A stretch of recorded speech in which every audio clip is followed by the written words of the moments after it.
ये मूवी देख रहा है, स्क्रीन शेयर नहीं हो रहा, स्क्रीन शेयर नहीं हो रहा।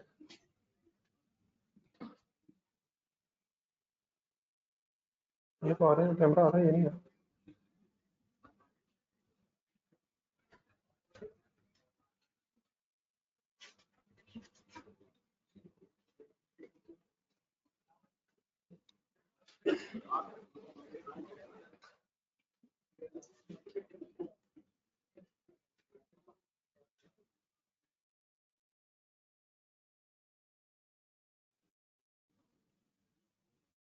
देखो यार, कनेक्ट हो गया।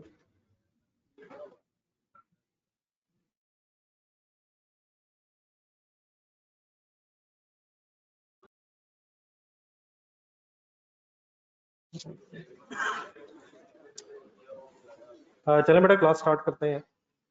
रजिस्टर खोलें। कल क्या बात हो रही थी जरा देखें। अपने सामने पेज भी रखें, कल एक पेज दिया था आपको।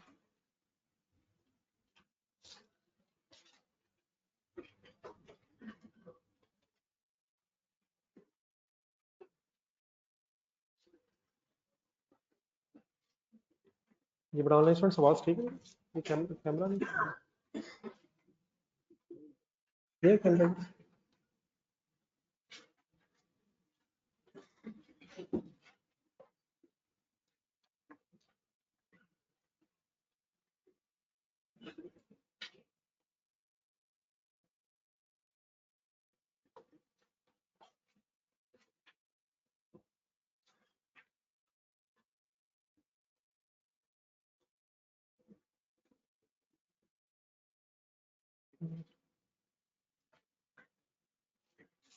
सही है।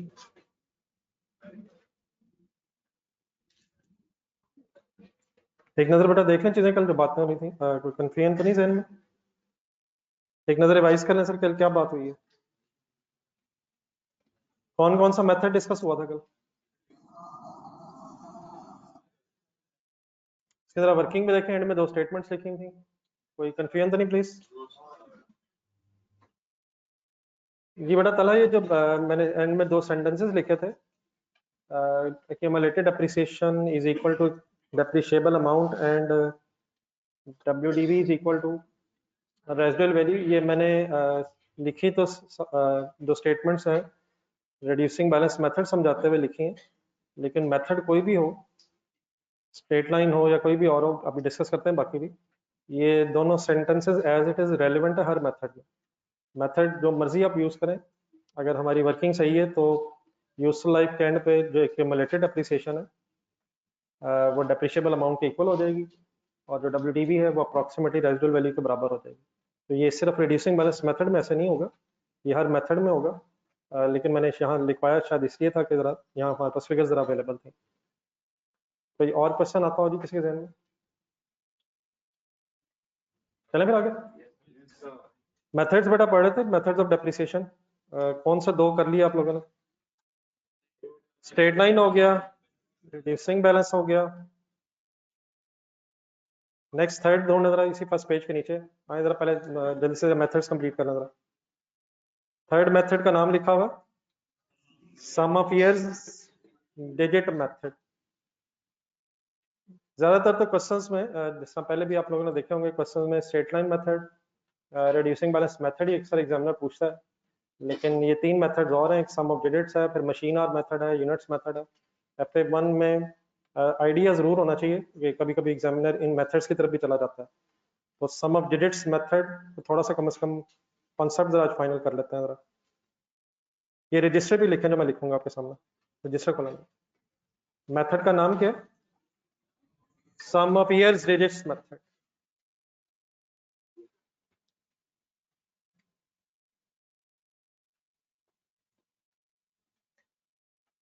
ये different methods of depreciation use होते हैं ताकि डेप्रिशिएबल अमाउंट को यूजफुल लाइफ पे एलोकेट किया जा सके। तो डिफरेंट एसेट्स डिफरेंट सिचुएशन में अकॉर्डिंगली मेथड्स अडॉप्ट किए जाते हैं। हमारा इस वक्त मकसद ये इन मेथड्स को पढ़ने का, डिस्कस करने का, इन मेथड्स का जरा आइडिया हो जाए ताकि क्वेश्चंस में जहाँ जहाँ जरूरत पड़े तो अकॉर्डिंगली फिर मेथड्स को अप्लाई किया जा सके।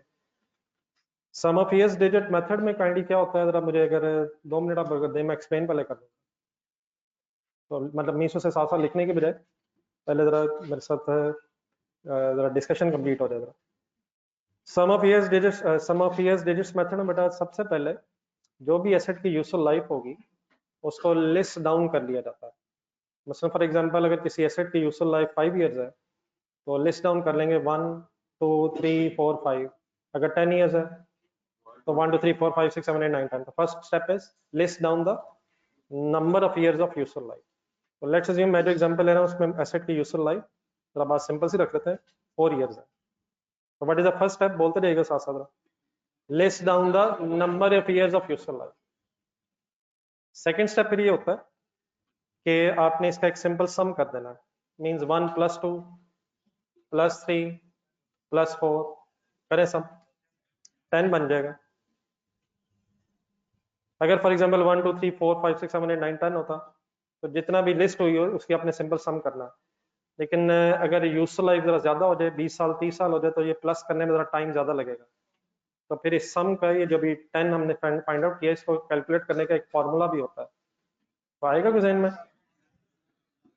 n multiplied by n + 1 divide by 2। तो ये सम कैलकुलेट करने के लिए फॉर्मूला भी यूज किया जा सकता है। अगर तो फिगर छोटी सी हो तो फिर तो शायद जरूरत नहीं है, लेकिन अगर यूजफुल लाइफ ज्यादा हो जाए, लंबा अरसा हो जाए, तो प्लस करने की बजाय बार बार आप इस फॉर्मूले को भी यूज कर सकते हैं। अब इस फॉर्मूले में जो n है वो क्या रिफ्लेक्ट करेगा, number of years means useful life के जो ईयर्स हैं। तो अगर अप्लाई करते हैं, अगर इसी 4 इयर्स की बेस पे करना हो तो 4 multiplied by 4 + 1 divided by 2, bracket solve करेंगे तो 4 + 1 means 5 5 multiplied by 4 means 20 divide by 2 is equal to. तो अगर तो फिगर थोड़ी सी है तो शायद जरूरत नहीं है, लेकिन अगर यूजफुल लाइफ ज्यादा हो जाए तो टोटल करने के लिए n मल्टीप्लाइड बाय n + 1 और डिवाइड बाय 2 वाला फॉर्मूला भी यूज हो सकता है। क्लियर हो जाएगा। What is the first step, list down the number of years of useful life. Second step sum of the years जो आपने लिखे थे। देन बेटा कुछ कॉलम्स बन जाएंगे। एक फर्स्ट कॉलम में ये हो गया, नेक्स्ट कॉलम में फिर आपने रिवर्स ऑर्डर में इन इयर्स को लिखना है। मींस 1 2 3 4 अगर था तो रिवर्स ऑर्डर में कैसे लिखूंगा, 4 3 2 और 1। और फिर ये जो सम आया था ये फ्रैक्शन बन जाएगा। Means 4/10 3/10 2/10 and 1/10। रिवर्स ऑर्डर में ईयर्स लिखते हैं और जो सम आया था उसको फ्रैक्शन के तौर पे डिवाइड बाय करते हैं। इट मींस जो फर्स्ट ईयर है उसके लिए डेप्रिसिएशन की फ्रैक्शन अब बन गई है 4/10, सेकेंड ईयर के लिए, थर्ड ईयर के लिए एंड फर्स्ट ईयर के लिए, सॉरी फोर्थ ईयर के लिए सिंपली इस तरह से फ्रैक्शंस बन जाएंगे। देन हर साल की जो फ्रैक्शन है इसे आपने सिंपली मल्टीप्लाई करना है डेप्रिशिएबल अमाउंट से। क्या होती है डेप्रिशिएबल अमाउंट, तो हर साल depreciable amount, let's assume cost is 100,000 and suppose residual value is 20,000। तो जो भी फ्रैक्शन है वो मल्टीप्लाई होते जाएगी डेप्रिशिएबल अमाउंट से। उसकी बेस पे आपके पास फिर डेप्रिसिएशन ईयर वाइज कैलकुलेट हो जाएगी। डेप्रिसिएशंस का अगर टोटल कर लेंगे तो एक्यूमुलेटेड डेप्रिसिएशन आ जाएगी, और एक्यूमुलेटेड डेप्रिसिएशन को अगर कॉस्ट में से लेस कर देंगे तो WDV कैलकुलेट हो जाएगा। ठीक है, मुझे जरा एक लाइन करवा दें, उसके बाद फिर आप बाकी भी कर सकते हैं। कैलकुलेटर पकड़ना जरा।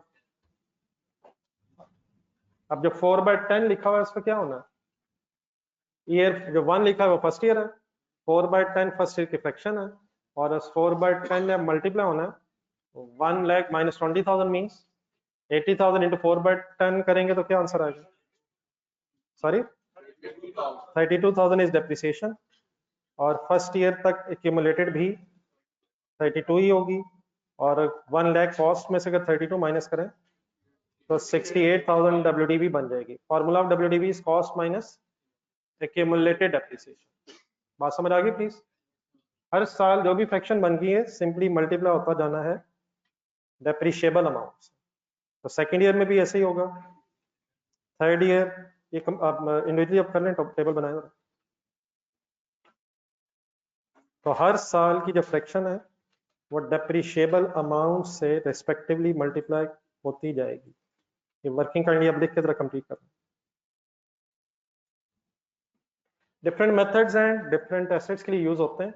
इस वक्त शायद मेन फोकस ये होना चाहिए कि ये मेथड्स अप्लाई कैसे होने हैं, वो जरा क्लियर हो जाए। बाकी किस सिचुएशन में कौन सा मेथड है वो इंशाल्लाह फिर बातें ऐसा ऐसा आपको पता चलती जाएंगी। पहले कंप्लीट करें टेबल।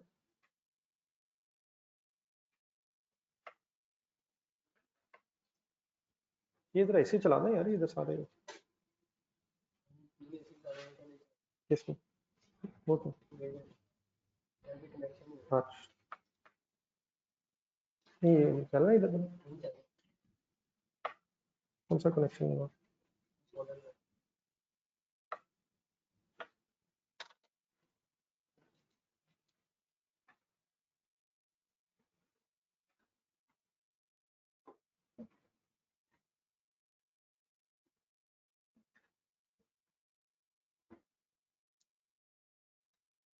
जी ऑनलाइन स्टूडेंट्स आपको समझ आ गई?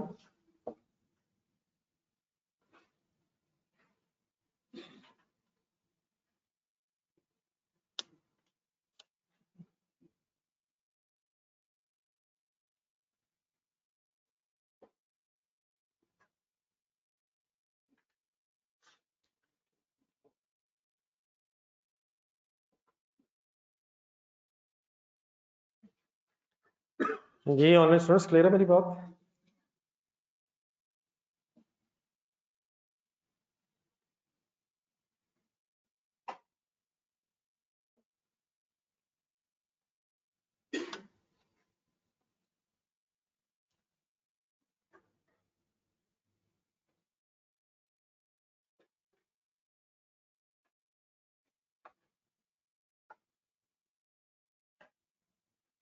जी हो गए फिगर्स? सेकेंड ईयर की डेप्रिसिएशन 24,000 एक्यूमुलेट करके हो जाएगी 56,000 और 1 लाख माइनस 56,000 मीन्स 44,000।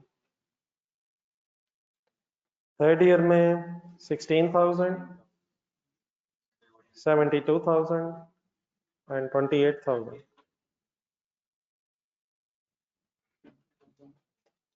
8,000, 80,000 एंड 20,000।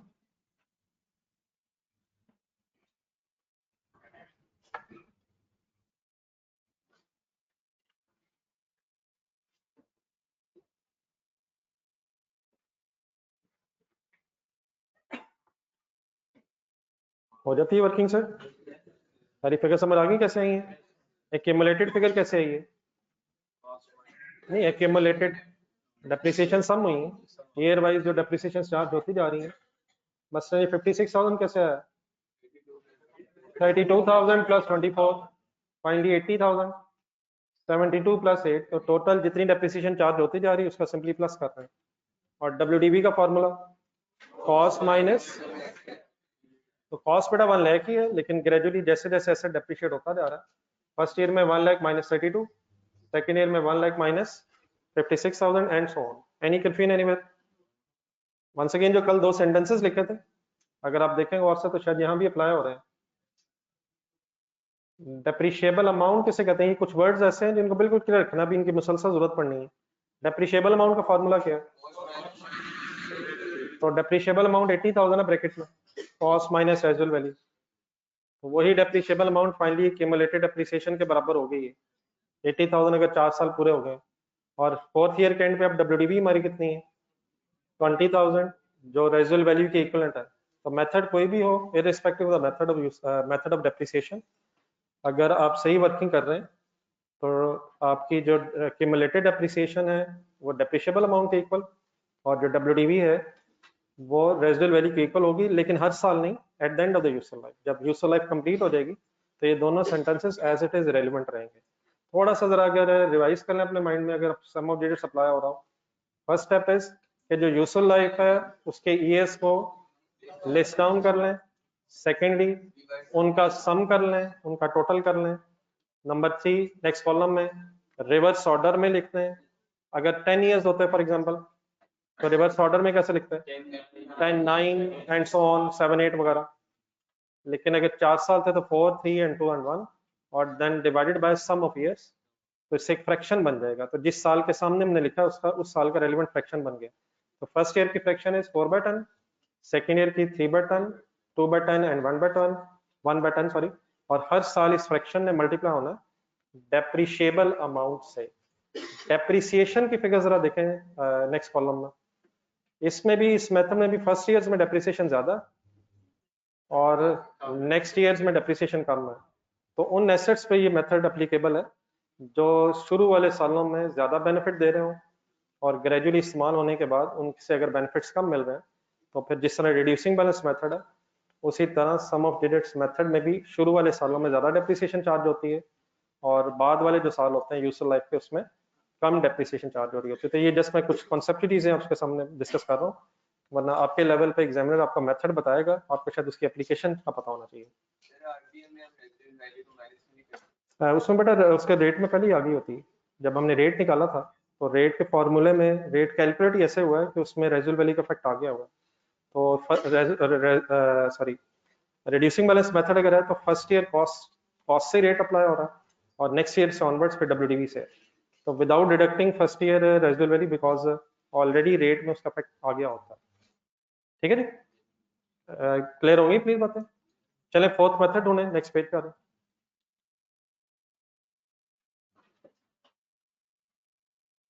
बेटा डेप्रिसिएशन नहीं कह रहा, वर्ड सब पूरा सुन लेना यार।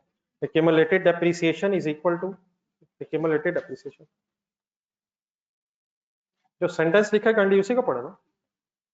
Accumulated depreciation जितनी उतनी डेप्रिशिएबल अमाउंट है, डेप्रिसिएशन नहीं कह रहा।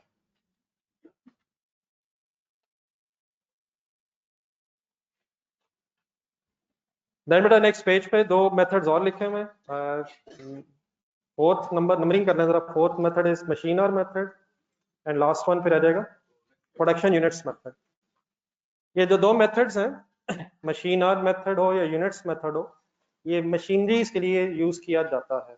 मशीनरीज की डेप्रिसिएशन मशीन आवर्स या यूनिट्स मेथड से भी चार्ज हो सकती है। तो पहले जरा फॉर्मूला एज इट इज पढ़ लें, ये शायद सिंपल है। इसकी फिर एप्लीकेशन की तरफ चलते हैं। हाँ ये जरा मशीन आवर मेथड की जो हेडिंग लिखी हुई है, मशीन आवर मेथड बेटा अगर है तो एक पहले मशीन आवर का रेट कैलकुलेट होता है। फॉर्मूला पढ़े आगे जरा क्या लिखा हुआ, कॉस्ट माइनस रेजिडुअल वैल्यू है डिवाइडेड बाय बेटा लिखा है इफेक्टिव टोटल वर्किंग आवर्स। आप जरा स्ट्रेट लाइन मेथड का जरा डेप्रिसिएशन कैलकुलेट करने का फॉर्मूला ज़हन में ला जरा। कॉस्ट माइनस रेजिडुअल वैल्यू है डिवाइड बाय यूजफुल लाइफ है। ये मेथड उससे मिलता जुलता है। स्ट्रेट लाइन मेथड में जो यूजफुल लाइफ है ना वो ईयर्स में काउंट होती है, नंबर ऑफ ईयर्स, 5 साल 10 साल 15 साल जो भी है। लेकिन अगर आपने मशीन और मेथड से डेप्रिसिएशन कैलकुलेट करनी हो तो cost minus residual value same है, डेप्रिशिएबल अमाउंट आएगी, लेकिन डिवाइडेड बाय फिर आप जो यूजफुल लाइफ है वो ईयर्स में काउंट करने की बजाय आवर्स में भी कैलकुलेट कर सकते हैं। मीन्स उसे जो मशीन आपने खरीदी है आप ये एस्टिमेट करेंगे कि ये अप्रोक्सीमेटली अपनी पूरी लाइफ में कितने घंटे यूज होगी। तो रादर देन के यूजफुल लाइफ को ईयर्स में काउंट किया जाए, अगर आप यूजफुल लाइफ को आवर्स में कैलकुलेट करेंगे तो देन आपका मेथड स्ट्रेट लाइन की बजाय मशीन और मेथड कहलाएगा। तो यहाँ बेस में जो वर्ड्स हैं वो क्या पढ़े जरा दोबारा। इफेक्टिव टोटल वर्किंग आवर्स का मतलब है कि जब से मशीन ली है वहां से लेके जब तक एक्सपेक्टेड है कि इस्तेमाल होगी, जो भी इसकी यूजफुल लाइफ टोटल है उसमें ये मशीन कितने आवर्स यूज होगी उसे फिर यहाँ लिखा हुआ है टोटल इफेक्टिव यूजफुल लाइफ है, लेकिन मशीन आवर्स में। तो यूजफुल लाइफ जो है वो ईयर्स में भी काउंट हो जाती है, लेकिन अगर आप मशीन आवर्स मेथड से वर्किंग करना चाह रहे हो तो आप टोटल इफेक्टिव उसके मशीन आवर्स अगर कैलकुलेट कर लें तो यहाँ से भी एक डेप्रिसिएशन मशीन आवर्स की बेस पे कैलकुलेट हो सकती है। तो मेरी बात समझ आ रही है प्लीज।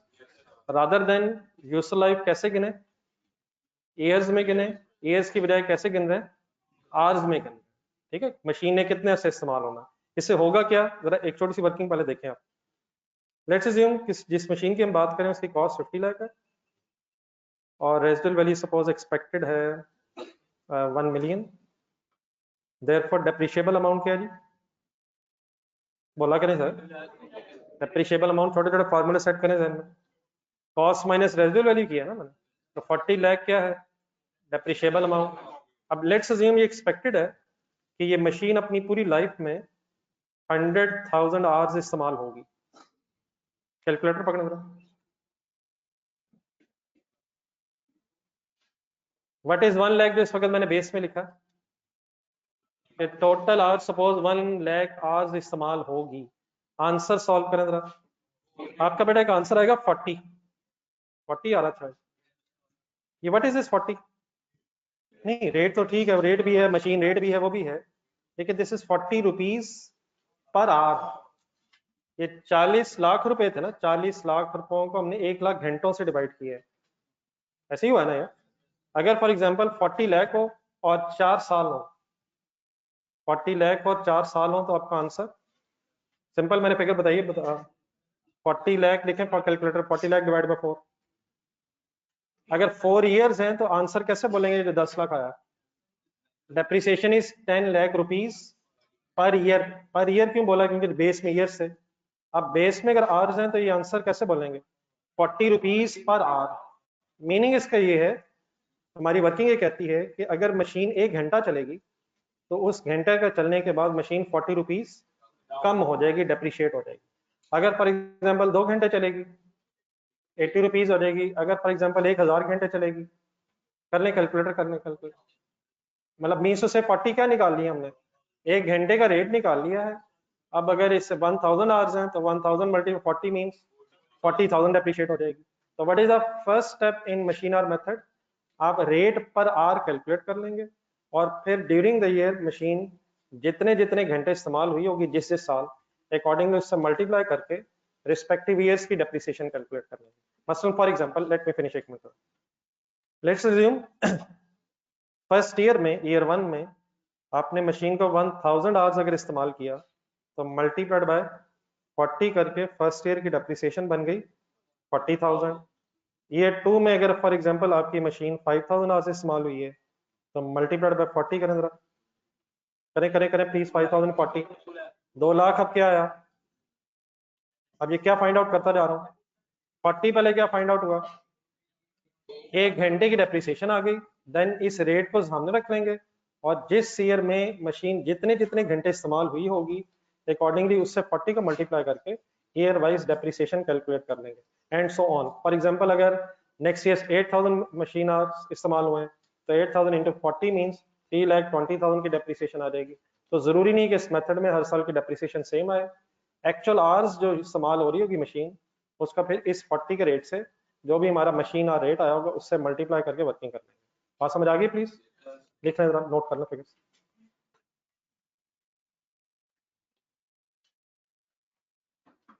जी ऑनलाइन स्टूडेंट्स आपको समझ आ गई?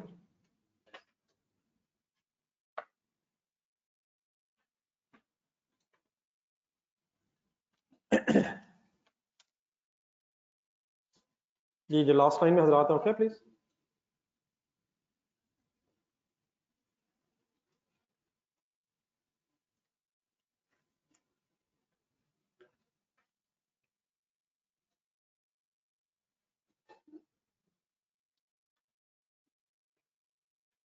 जी एनी कंफ्यूजन प्लीज?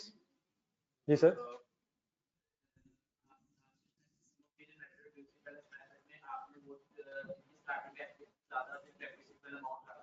नहीं नहीं ये नहीं बेटा, मैं रिपीट कर दूं जो मैंने कहा, डेप्रिशिएबल अमाउंट तो वही है शायद दोनों में।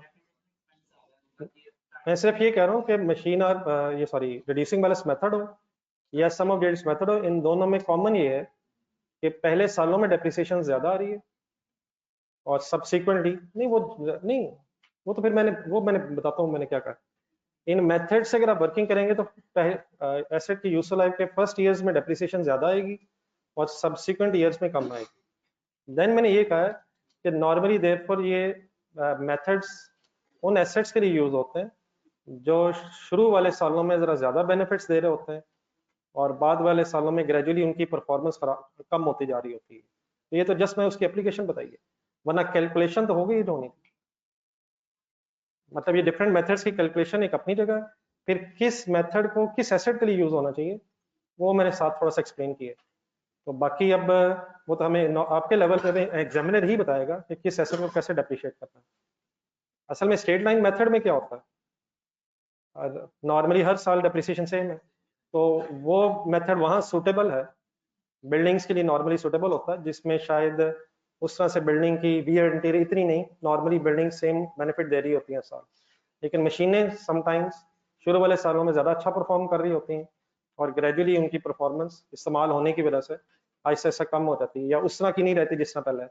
या गाड़ी की एग्जांपल रख लें, बाइक की एग्जांपल ले लें, नई बाइक अगर होगी तो उसे रिपेयर एंड मेंटेनेंस की भी कम जरूरत पड़ती है शुरू के सालों में, लेकिन जैसे जैसे वो पुरानी होती जाती है उसकी परफॉर्मेंस उस तरह की नहीं रहती जिस तरह जब आपने शुरू के सालों में उसे परचेज किया हो। तो वो तो मैं सिर्फ जस्ट आपको एक आइडिया देने के लिए एक्सप्लेन कर रहा हूँ कि लॉजिकली स्पीकिंग किन सिचुएशंस में ये मेथड्स यूज होने चाहिए। ठीक है, नहीं आपका वो क्वेश्चन एड्रेस हो गया? जी जी।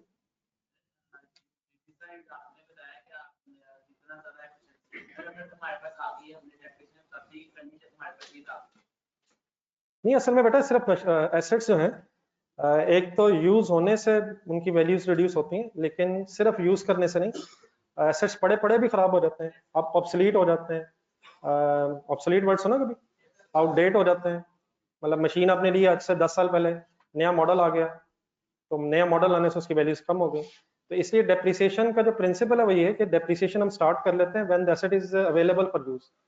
इट्स शायद इररिलेवेंट कि वो इस्तेमाल हो रही है नहीं, लेकिन अगर वो इस्तेमाल नहीं भी हो रही तो even then gradually with the passage of time उसकी वर्थ रिड्यूस हो जाती है। तो वो तो मैं जस्ट जरा चीजें आपके सामने कॉन्सेप्ट क्लियर करने के लिए बता रहा हूँ, वरना डेप्रिसिएशन के लिए इसीलिए हमने एक स्टार्टिंग पॉइंट क्या रखा हुआ, ये वर्ड सुना हुआ जो मैंने मतलब depreciation begins when the asset is, सुना होगा ये वर्ड आपने। तो अब अगर एक्चुअली यूज वो नहीं भी हो रहा तो उसकी डेप्रिसिएशन इसलिए क्योंकि चीजें इस्तेमाल ना भी हो तो उन वो आहिस्ता आहिस्ता पुरानी भी हो जाती हैं और पुरानी चीजें के साथ साथ उन आउटडेट भी हो जाती हैं जिससे उनकी वर्थ कम हो जाती है। ठीक है जी, ये मैंने जो 1000 और 5000 लिखा है ये को बताएंगे ये मैंने क्या लिखा? हाँ जी, ये जरा साथ अगर मेंशन ही करनी है, मैंने आर्स लिखे हैं, ये मैंने आर्स अज्यूम किए हैं कि लेट्स अज्यूम ईयर 1 में 10,000 आवर्स और ईयर 2 में 5000 आवर्स को थोड़ा सा पॉसिबल अगर है तो लिख लें जरा। मतलब मीन्स टू से जो भी आवर्स इस्तेमाल हुए इनटू 40 रेट पर आवर।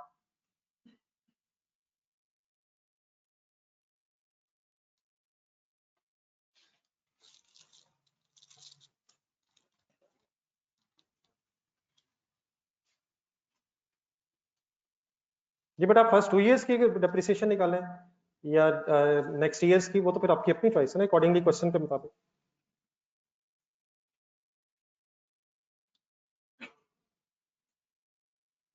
नहीं बेटा ये मल्टीपल ऑफ कहना मुनासिब नहीं है, वो फ्रैक्शन आप यूज करें, वो ठीक है मल्टीपल शायद बन रहा है लेकिन आप सिंपली फ्रैक्शन मल्टीप्लाई बाय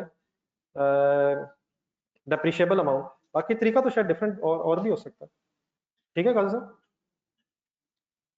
जी हमजा आपको समझ आ गया? जी एनी अदर कंफ्यूजन प्लीज? तो मशीन और मेथड की अगर समरी की जाए, मींस व्हाट इज मशीन और मेथड, तो what is the first step? Calculate the machine hour rate या डेप्रिसिएशन पर मशीन आर, और देन उस रेट को आप यूज कब करेंगे या कैसे करेंगे, इस तरह कर लें जब ईयर्स एक्चुअली आ जाएंगे, मींस फर्स्ट ईयर अगर आया तो फर्स्ट ईयर में एक्चुअली मशीन कितना इस्तेमाल हुई multiplied by that rate, second year में मशीन एक्चुअली कितना इस्तेमाल हुई और multiplied by that 40 rate. Means ये जो मैंने 1000 और 5000 लिखा ये क्या लिखा? ये आर्स तो हो ठीक है मैंने लिखे, ये कौन से आर्स हैं? ये जो एक्चुअली ईयर 1 में और ईयर 2 में यूज हुए। तो जो रेट आ जाएगा उससे फिर हम जिस साल जितने जितने मशीन के घंटे इस्तेमाल हुए हैं उससे मल्टीप्लाई करके डेप्रिसिएशन फाइंड आउट कर लेंगे। कोई कंफ्यूजन? देन बेटा इससे मिलता जुलता एक और मेथड भी है, ये कुछ कह रहे थे इस मेथड में, ये जो मेथड है मशीन और मेथड, अगर मशीन यूज ही नहीं हुई, एक क्वेश्चन है जी, अगर मशीन यूज ही नहीं हुई तो एक्चुअल आवर्स अगर जीरो होंगे तो बेटा डेप्रिसिएशन भी जीरो होगा। तो इन मेथड्स में ये जो मशीन और मेथड है डेप्रिसिएशन तभी चार्ज होगी अगर आपकी मशीन इस्तेमाल हुई है, और अगर इस्तेमाल नहीं हुई है तो फिर इन मेथड से डेप्रिसिएशन चार्ज नहीं होगी। ठीक है, तो आपके जहन में जो चीजें आ रही हैं वो थोड़ा सा अगर मुझे और वेट कर लें, वैसे बात मेरी यहाँ तक समझ आ गई, लेकिन इसमें और एक्सप्लेनेशन है वो फिर मेरा ख्याल इस वक्त रहने तो मैं आगे जाकर एक्सप्लेन करूंगा।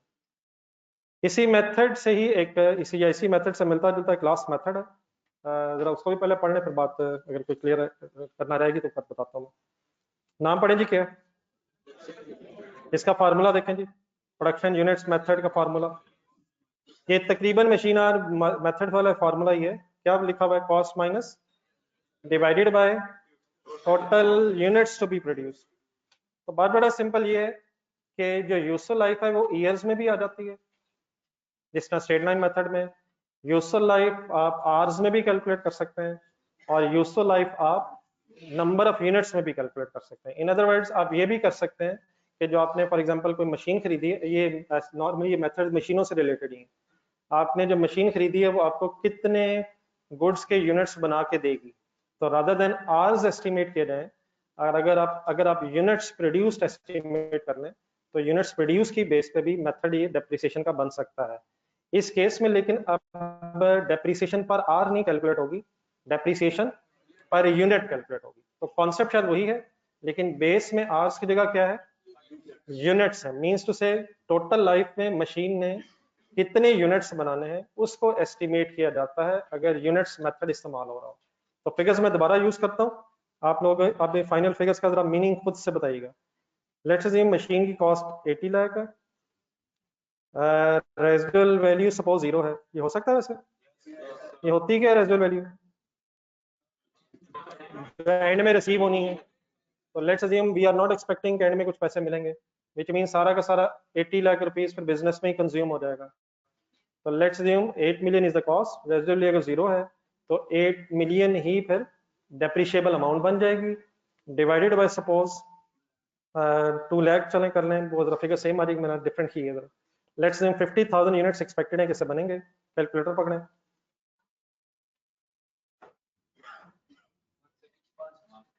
ये मेरा ख्याल जरा सही राउंड फिगर नहीं आएगी।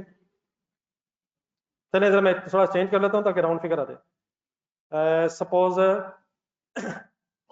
80,000 था, ये मैंने जस्ट इसलिए चेंज किया ताकि राउंड फिगर आ जाए, वो पॉइंट्स में ना ही बायस हो। What is 8 million? दोबारा जरा बोल दें, what is 8 million? Cost minus residual divide by total units to be produce जो इस लाइफ में एक्सपेक्टेड है। आंसर आएगा आपका 100 शायद। इस 100 को एक्सप्लेन करें, 100 क्या है?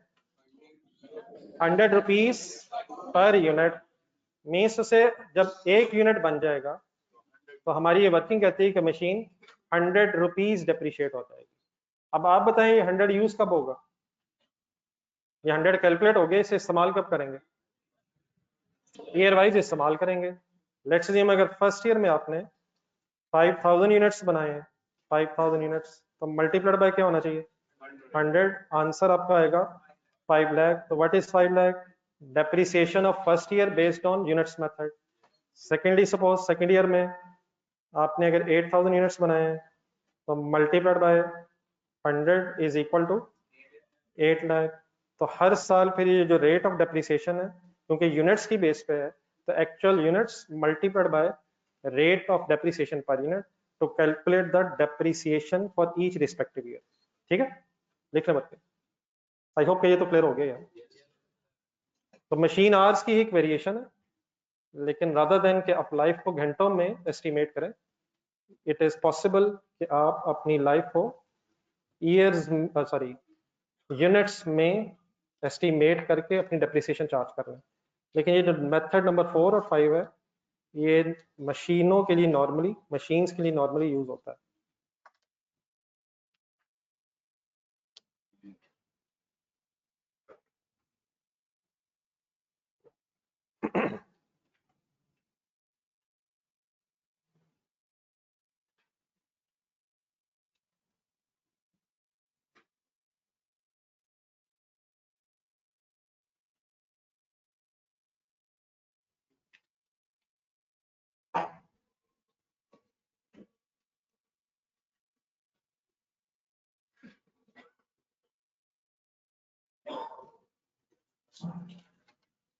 जी कंप्लीट करके जरा काइंडली बताइएगा जी।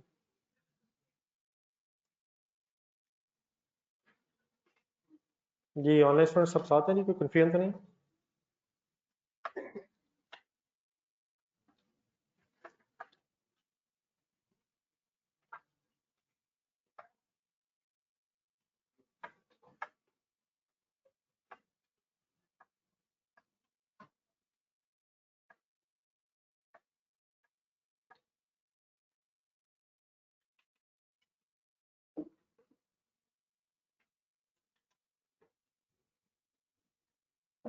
You kindly better noted it, please. Yes, sir. Any confusion? आवाज नहीं? या स्टूडेंट्स आवाज ठीक है गाड़ी की?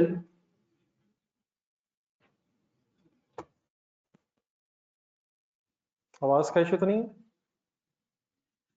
चले बेटा, ये जो मैंने आपसे कल से लेके इस वक्त तक डिस्कशन की, ये तो मेरा जरा मकसद था कि कुछ पुरानी चीजें आपके सामने डेप्रिसिएशन के एंगल से कुछ मेथड्स वगैरह रिवाइज हो जाए। यहाँ से ऑनवर्ड्स अब हम जरा थोड़ी सी डिस्कशन को और आगे बढ़ाते हैं। अब आपके पास जो नोट्स हैं, इन नोट्स को जरा कहीं साइड पर रखने इसकी जरूरत नहीं है। अब रजिस्टर पे ही जो थोड़ी देर जरा कुछ चीजें नोट करके आगे चलते हैं। जब डेप्रिसिएशन कैलकुलेट हो जाएगी, मेथड कोई भी हो, तो देन हम अकाउंटेंट्स जो हैं डेप्रिसिएशन एक्सपेंस को रिकॉर्ड करने के लिए डेप्रिसिएशन की फिर अकाउंटिंग एंट्री करते हैं। पता है सर सबको? सर तो डेप्रिसिएशन की अकाउंटिंग एंट्री पता है सबको? बताएंगे जरा।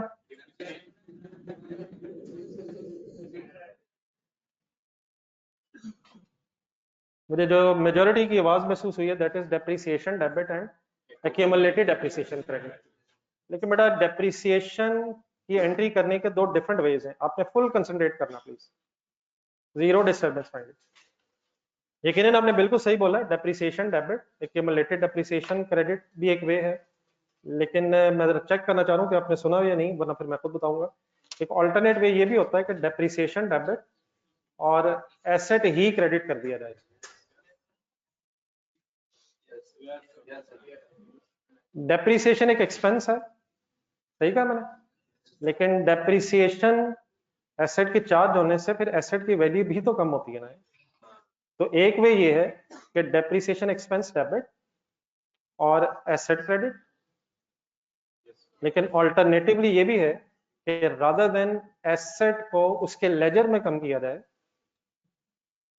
एसेट के लेजर के साथ साथ एक एक्यूमुलेटेड डेप्रिसिएशन का लेजर भी अलग बनाया जा सकता है। देन उस केस में फिर depreciation debit, accumulated depreciation credit वाली एंट्री भी की जा सकती है। मुझे सबसे पहले ये बता दें कि ये दोनों कम से कम सुनी नहीं आपने? डेफिनेटली बाय डिफॉल्ट एंट्री वही है जो आपने बोली है, depreciation debit, accumulated depreciation credit, preferable यही है। लेकिन ऑल्टरनेटिवली एक्यूमुलेटेड डेप्रिसिएशन का अलग लेजर बनाने की बजाय डेप्रिसिएशन एसेट अकाउंट में भी क्रेडिट की जा सकती है।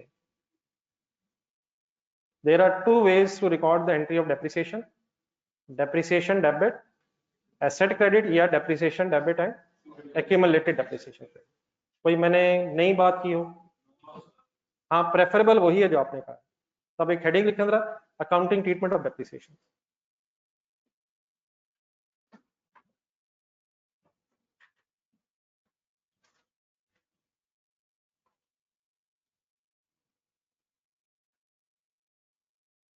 अकाउंटिंग ट्रीटमेंट ऑफ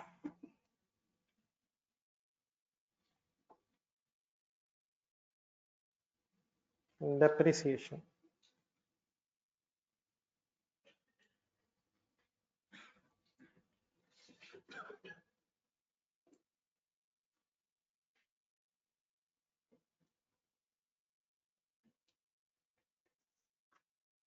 हेडिंग अगर लिख लें तो एक मिनट रुकिएगा जरा, लिखिए हेडिंग। अब ये पेज के सेंटर में मैंने एक लाइन लगाई है और जो मैं करना चाह रहा हूँ, एक मिनट में बात पूरी कर लूंगा। दो सिचुएशंस बन जाती हैं डेप्रिसिएशन के अकाउंटिंग ट्रीटमेंट के एंगल से। If no separate ledger of accumulated depreciation,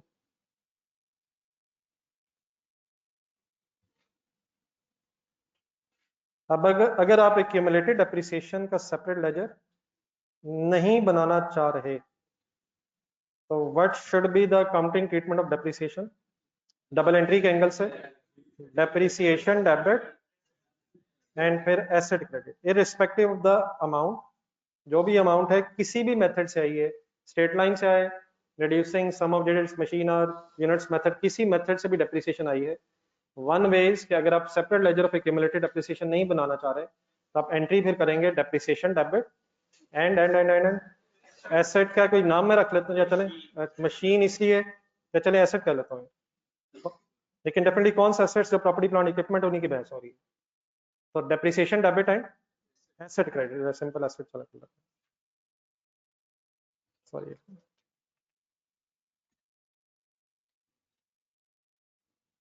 वैसे आप लोगों ने कभी ये वर्ड सुना भी है क्यूमुलेटेड डेप्रिसिएशन? ये तो मेरे से भी सुन रहे हैं कल परसों से यार। एक्यूमुलेटेड डेप्रिसिएशन अपने ज़हन में जरा फाइनेंशियल स्टेटमेंट्स बनाए। Financial statements mean statement of financial position and statement of profit loss comprehensive income, जरा ज़हन में लाए। ये एक्यूमुलेटेड डेप्रिसिएशन अगर हो भी तो कहाँ होती है? डेप्रिसिएशन वर्ड जब हम यूज करते हैं तो ये तो एक्सपेंस की बात हो रही है, तो डेप्रिसिएशन तो प्रॉफिट एंड लॉस में, ऑपरेटिंग एक्सपेंसेस में कहीं होगी, लेकिन एक्यूमुलेटेड डेप्रिसिएशन का ताल्लुक प्रॉफिट एंड लॉस स्टेटमेंट से नहीं है। एक्यूमुलेटेड डेप्रिसिएशन ने नॉन करंट एसेट्स में एसेट की कॉस्ट में से माइनस होके फिर WDV बनाना है। एक्यूमुलेटेड डेप्रिसिएशन का काम एसेट की कॉस्ट में से लेस होके एसेट को WDV पे लेके आना है। स्टेटमेंट ऑफ फाइनेंशियल पोजीशन में हमेशा एसेट WDV मींस या बुक वैल्यू, कौन सा वर्ड कॉमनली पढ़ा सुना होगा आपने, ये WDV समझ आ जाता या बुक वैल्यू जो भी है। Finally statement of financial position में एसेट जितना रह गया मींस बुक वैल्यू पे या WDV पे स्टेटमेंट ऑफ फाइनेंशियल पोजीशन में अपीयर होगा। अगर एक्यूमुलेटेड डेप्रिसिएशन आपने अलग हेडिंग बनाई भी हुई है, लेजर बनाया भी हुआ है, तो उसने एसेट की कॉस्ट में से माइनस होके एसेट को WDV पे लेके आना है। एक्यूमुलेटेड डेप्रिसिएशन के बढ़ने से, एक्यूमुलेटेड डेप्रिसिएशन के बढ़ने से क्या इंपैक्ट होता है? एसेट कम होता है, एसेट की WDV कम होती है। डेप्रिसिएशन के बढ़ने से क्या होता है? एक्सपेंस बढ़ता है, और एक्सपेंस के बढ़ने से फिर प्रॉफिट कम होता है। तो जब डेप्रिसिएशन वर्ड बोला जाए तो आपका ज़हन प्रॉफिट लॉस में जाना चाहिए, और अगर एक्यूमुलेटेड डेप्रिसिएशन वर्ड आ जाए तो फिर डेप्रिसिएशन एक्सपेंस की बहस नहीं हो रही, फिर एसेट की रिडक्शन की बहस हो रही है, विच मीन्स के स्टेटमेंट ऑफ फाइनेंशियल पोजीशन में एसेट्स ध्यान में आने चाहिए। लेकिन ये एंट्री करते हुए मैंने ऊपर हेडिंग लेफ्ट साइड पे क्या बनाई है, if there is no separate ledger, it means फिर एक्यूमुलेटेड डेप्रिसिएशन का हम लेजर बनाना ही नहीं चाह रहे, तो एसेट में से डायरेक्टली फिर डेप्रिसिएशन लेस करके ही हम अपनी WDV बना लेंगे। लेकिन राइट साइड पे there is another possibility, if no separate ledger की जगह वर्ड्स हो जाएंगे if separate ledger of accumulated depreciation.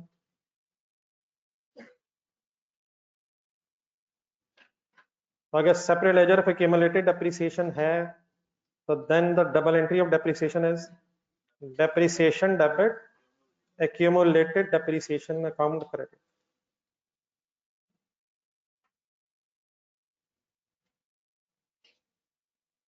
ये प्लीज यहां तक मैंने कोई अगर ऐसी बात की जिसका आपका पहले से अंदाजा नहीं है तो पहले वो मुझे बता दीजिएगा। ये लिखना तो बट आप नहीं है, लेकिन एक मिनट जरा, कोई मैंने ऐसी बात की है जो कुछ आपको अजीब लगी है या पहले नहीं सुनी हुई, तो वो पहले बता दीजिएगा।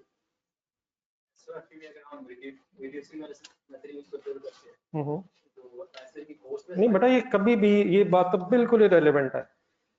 ये भाई ने एक सवाल मेरे सामने उठाया है, मैंने कोशिश की थी अपनी बातों बातों में इसी का जवाब दे सकूं। अपने रजिस्टर में जरा अपने सामने कल जो एक वर्किंग की थी रिड्यूसिंग बैलेंस मेथड की, वो जरा सामने रखा था। डेप्रिसिएशन की एंट्री क्या होनी है, कब होनी, कैसे होनी, इसका कोई ताल्लुक मेथड ऑफ डेप्रिसिएशन से हरगिज नहीं है। मैं कहना जो चाह रहा हूँ जरा अपने सामने टेबल रखें जरा, जो कल रिड्यूसिंग बैलेंस मेथड में एक टेबल बनाया था, ऑनलाइन स्टूडेंट्स आप भी जरा। यकीनन रिड्यूसिंग बैलेंस मेथड में डेप्रिसिएशन की वर्किंग कैसे होती है, बताइए कैसे होती है। फर्स्ट ईयर क्या होता है, रेट कॉस्ट से मल्टीप्लाई होता है। सेकंड ईयर से ऑनवर्ड्स क्या होता है, फर्स्ट ईयर की डेप्रिसिएशन की अमाउंट अपने सामने रखें, तकरीबन क्या है, या चले मैं भी जरा ढूंढ लेता हूँ। ये फिगर थी 33,130 की डेप्रिसिएशन की अमाउंट आई, इसकी डबल एंट्री क्या करें? बिल्कुल सही है, बाय डिफॉल्ट आप इसकी एंट्री करेंगे depreciation debit accumulated depreciation credit.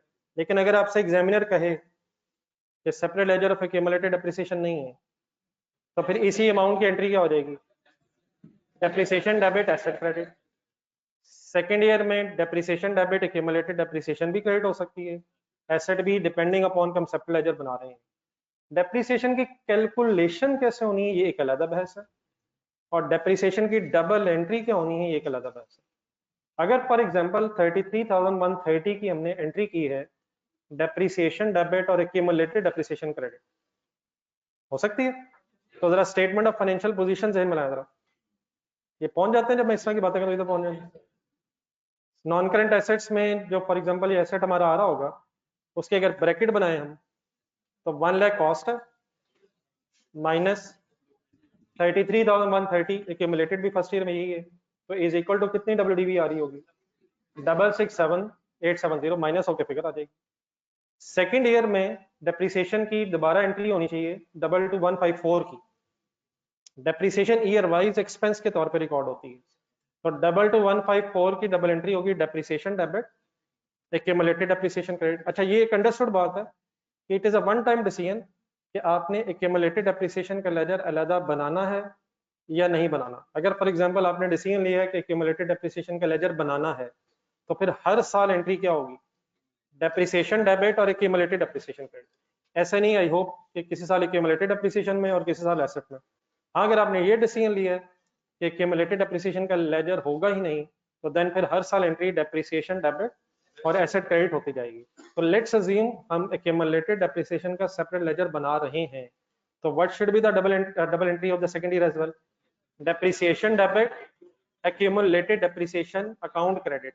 अब अगर एक्यूमुलेटेड डेप्रिसिएशन का लेजर अलग बन रहा है, एक्यूमुलेटेड डेप्रिसिएशन का लेजर अलग बन रहा है, ये को विजुलाइज कर पा रहे हैं नहीं, तो अब एसेट की कॉस्ट 1 लाख की रहेगी, कॉस्ट हर साल कॉस्ट नहीं बदल रही, कॉस्ट बदल रही है या डब्ल्यूडीवी चेंज होगी, कॉस्ट 1 लाख की चलती जाएगी, लेकिन सेकंड ईयर तक एक्यूमुलेटेड डेप्रिसिएशन का भी टोटल 55,284 हो गया होगा, सही कह रहा हूं।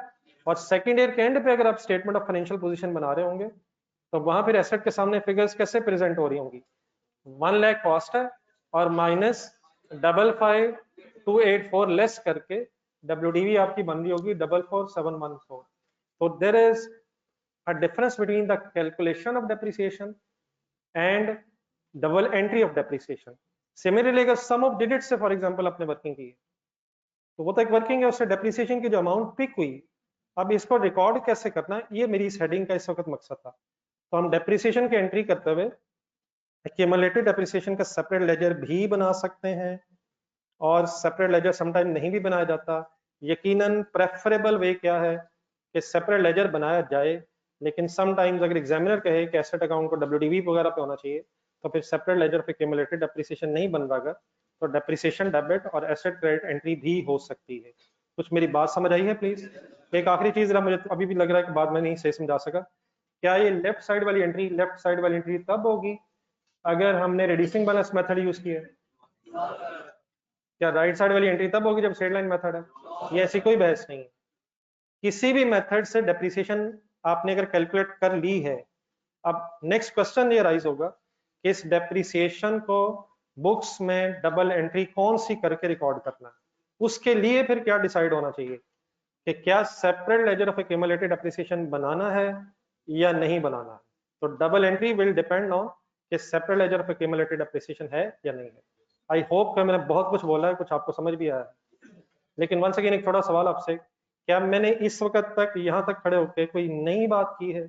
ये मेरे लिए जरा ज्यादा खतरनाक सिचुएशन है, पहले मुझे ये पता होना चाहिए कौन सी बातें आपको आइडिया है, क्योंकि ये बातें थोड़ी सी मैंने तेजी में कर दी हैं, जो बाकी मुझे ये तो आइडिया है कि आपको क्या नहीं पता, लेकिन जो पिछला मैं बोल रहा हूँ ये अगर कोई क्लियर नहीं है, मैं वैसे कोशिश अभी करता हूँ कि और क्लियर हो जाए, लेकिन अगर इन चीजों में कंफ्यूजन है तो पहले ये क्लियर कर लीजिएगा।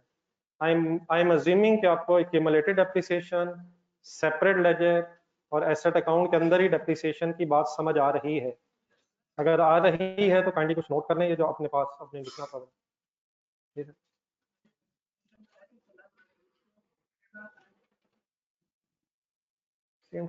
कैसे रिकॉर्ड करेंगे? अगर बेटा एसेट में से लेस होगी तो जो एसेट का लेजर होगा, उस एसेट का लेजर का जो क्लोजिंग बैलेंस होगा वो डब्ल्यूडीवी के बराबर ही आ रहा होगा, उस केस में हमें लेस करने की जरूरत नहीं है। अगर एसेट के लेजर में आपने डेप्रिसिएशन क्रेडिट कर ली है, तो क्या एसेट के लेजर का जो बैलेंस बचेगा वो डेप्रिसिएशन के बाद ही नहीं बचेगा?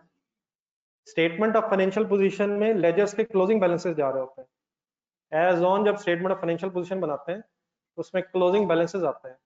तो अगर आपने ऑलरेडी डेप्रिसिएशन को क्रेडिट करने के बाद अपना लेजर का सीडी बैलेंस निकाला है तो देन वो CD balance automatically depreciation less होने के बाद आ रहा होगा। एक्यूमुलेटेड डेप्रिसिएशन आपको तब लेस करनी पड़ेगी जब आपने एक्यूमुलेटेड डेप्रिसिएशन का लेजर अलग बनाया होगा। मेरे ख्याल हम दो छोटे छोटे लेजर्स बना ही लें, मैं अभी बना के दिखाता हूं।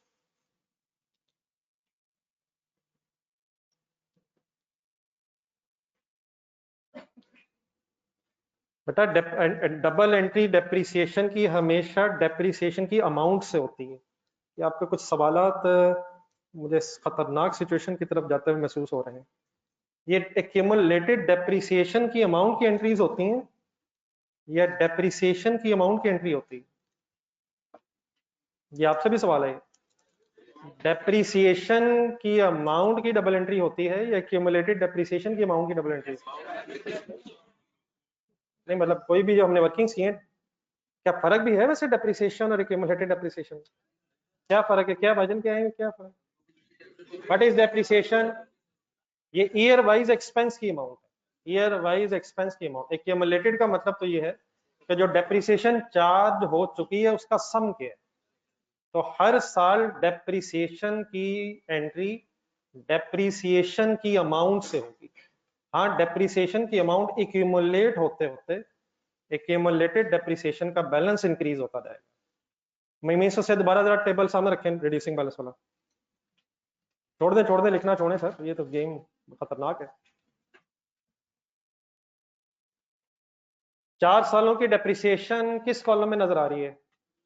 थर्ड लास्ट डेप्रिसिएशन का कॉलम।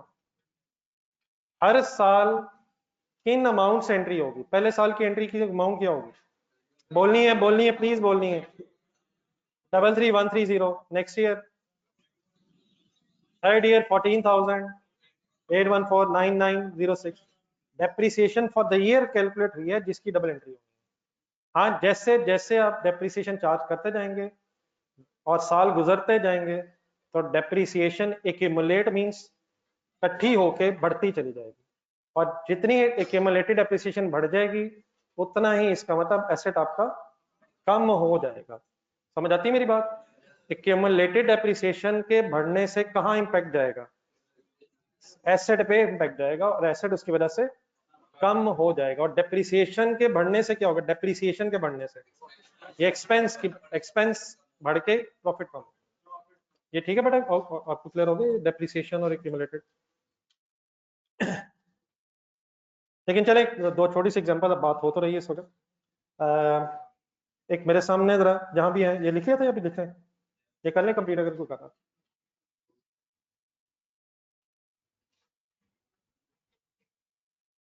जी एनी अदर कंफ्यूजन? टाइम देख रहे हैं, टाइम तो अभी शुरू हुआ है यार। टाइम हमेशा की तरह अल्हम्दुलिल्लाह हमारी तरफ है यार।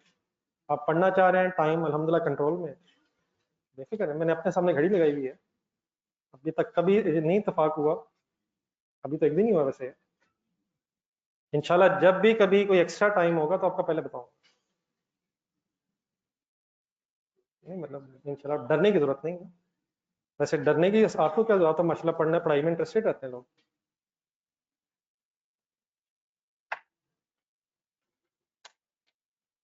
जी मैं वेट कर रहा हूँ, अगर नोट कर लिया तो। चलिए सर, आपने मेरे साथ कुछ लेजर जरा बनाने हैं यार। आपकी बातों से जरा मुझे महसूस हुआ कि अच्छा ही है, जरा ये ना मैं कुछ चीजें अज्यूम करके आगे चला जाऊँ बाद में फिर प्रॉब्लम आए। लेजर का भी बनाया सर? लेजर ओपन करें सर एक, वो ठीक है, ऊपर बात खत्म होगी, वो नीचे चाहे लाइन लगा लें। वैसे 2 एंट्रीज ही मैंने लिखवानी थी, एक लाइन लगा लें, बात वहां तक खत्म हुई है। आए उसकी बेस पर जरा मशीनरी का एक लेजर बनवाएं, एक मशीनरी अकाउंट।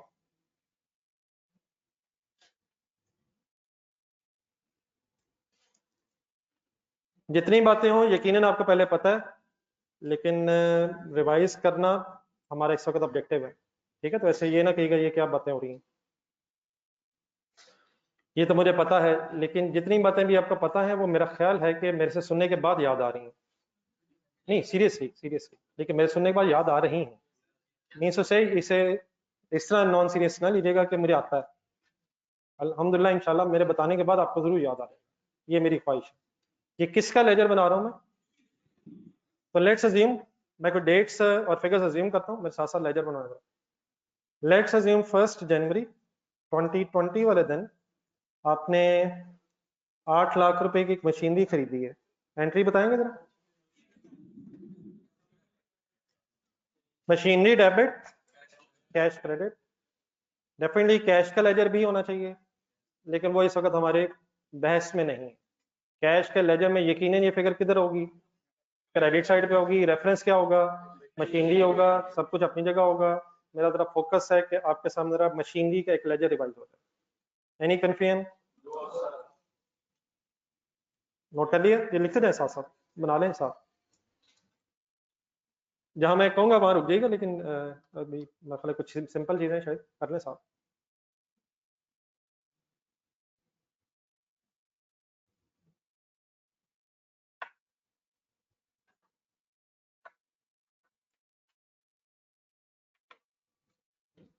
ये ऑनलाइन स्टूडेंट्स मुसलसल इन्वॉल्व रहिएगा प्लीज। अभी ये अब अगर नोट किया कर लिया तो पहले रुक जाए। लेट्स अज्यूम बेटा ईयर एंड आ गया, मशीनरी को हमने परचेज किया, फर्स्ट ईयर यूज किया, सपोज 31 दिसंबर 2010 डेट आ गई। एक साल अगर गुजर गया तो इस मशीनरी के एक साल की अब डेप्रिसिएशन कैलकुलेट होनी चाहिए। मेथड कोई भी यूज करें। लेट्स अज्यूम आपके पास 1 लाख रुपीस की डेप्रिसिएशन आ गई। 1 लाख रुपीस की जो डेप्रिसिएशन आई, अब इसकी हमने एंट्री करनी है। तो एंट्री करने के अब दो वेज है जो ऊपर हमने लिखे। Let's assume for a sake of a discussion पहले कि एक्यूमुलेटेड डेप्रिसिएशन का सेपरेट लेजर हम बनाना नहीं चाह रहे। तो what should be the double entry of 1 lakh? Let's assume year end आ गया 31 दिसंबर। डेप्रिसिएशन डेबिट, यकीनन डेप्रिसिएशन का भी डेप्रिसिएशन एक्सपेंस का अपना लेजर होगा। होगा प्लीज? लेकिन मेरा फोकस सिर्फ मशीनरी अकाउंट पे है। मशीनरी क्रेडिट और रेफरेंस मैंने डेप्रिसिएशन लिखा। सपोज अमाउंट 1 लाख रुपया थी। क्या मैंने अज्यूम किया ये एंट्री करते हुए? No separate ledger of accumulated depreciation. Any confusion? Depreciation तो यार डेबिट होती है, मैंने क्रेडिट कर दी है। अपने लेजर में डेबिट होती है, मशीनरी के लेजर में तो क्रेडिट ही होती है। तो कुछ ऐसी बातें मैं होपफुली करूंगा कि जिससे मुझे महसूस हो जाए कि आप ज़्यादा छोटे हैं अकाउंटिंग के हवाले से या मैं। तो महसूस आपको ऐसे ही होना चाहिए जैसे मैं हूँ। तो डेप्रिसिएशन तो डेबिट होती है ना यार, लेकिन ये लेजर ही किसका है? तो मशीनरी तो क्रेडिट ही होती है ना। तो रेफरेंस जो बता रहा है हमें वो ऑपोजिट रेफरेंस बता रहा है। Okay please. देन एक साल गुजर गया, लेजर बैलेंस करें। 1 लाख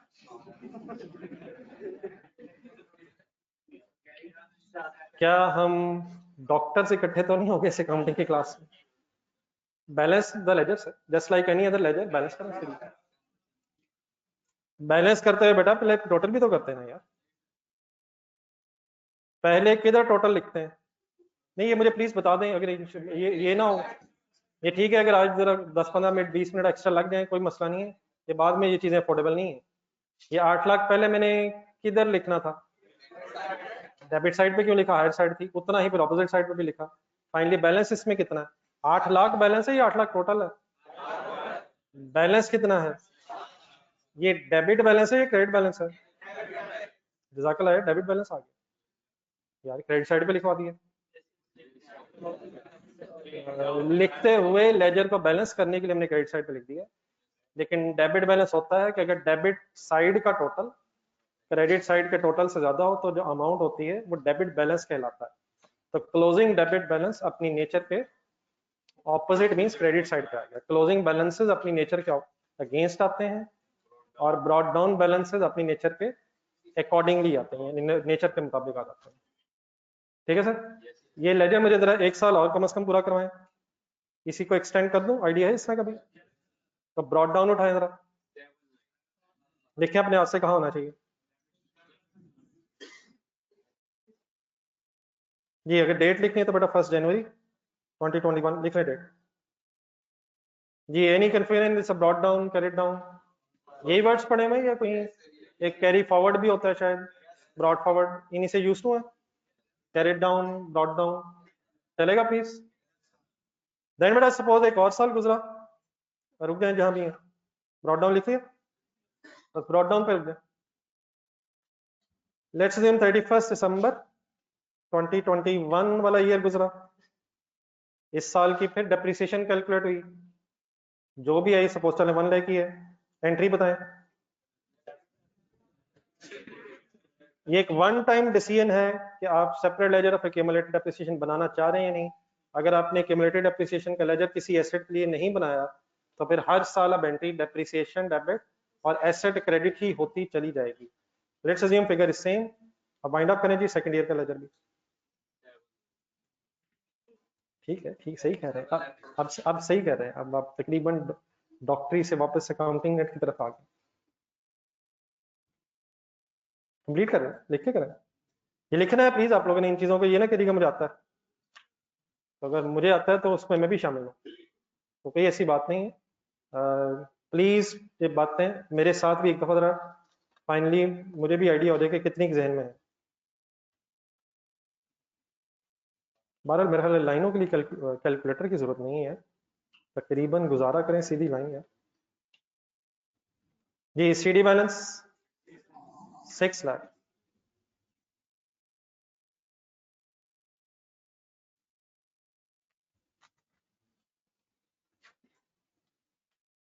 जी। एनी बेटा कंफ्यूजन ऑनलाइन स्टूडेंट्स आपकी?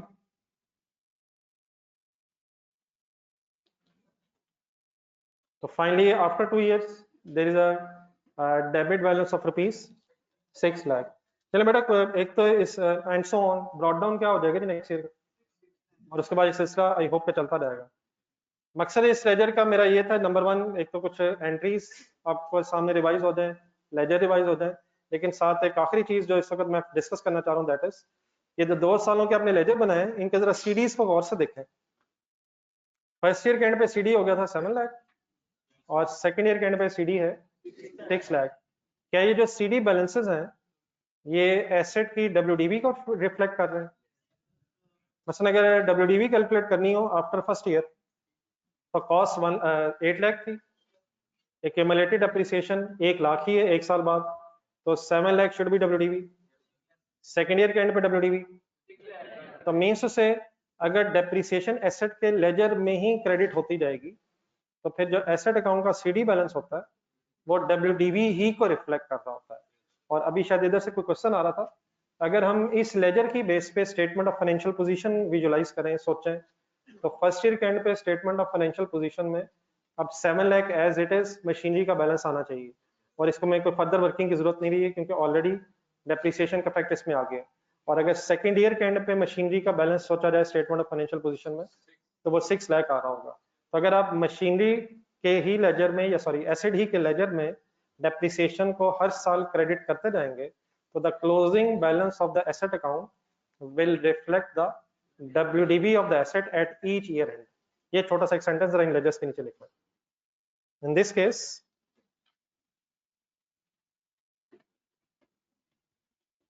अब इन दिस केस से मेरा मतलब क्या है?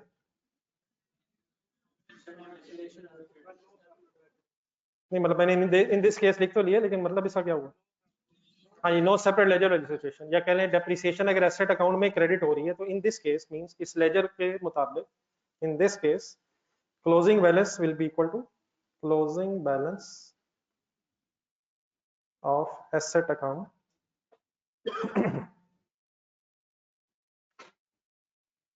या closing balance of asset account will reflect WDV of asset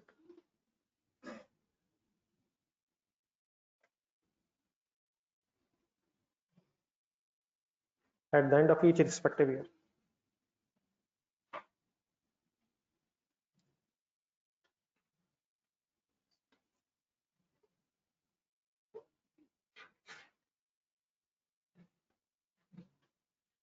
ji online students ठीक है प्लीज।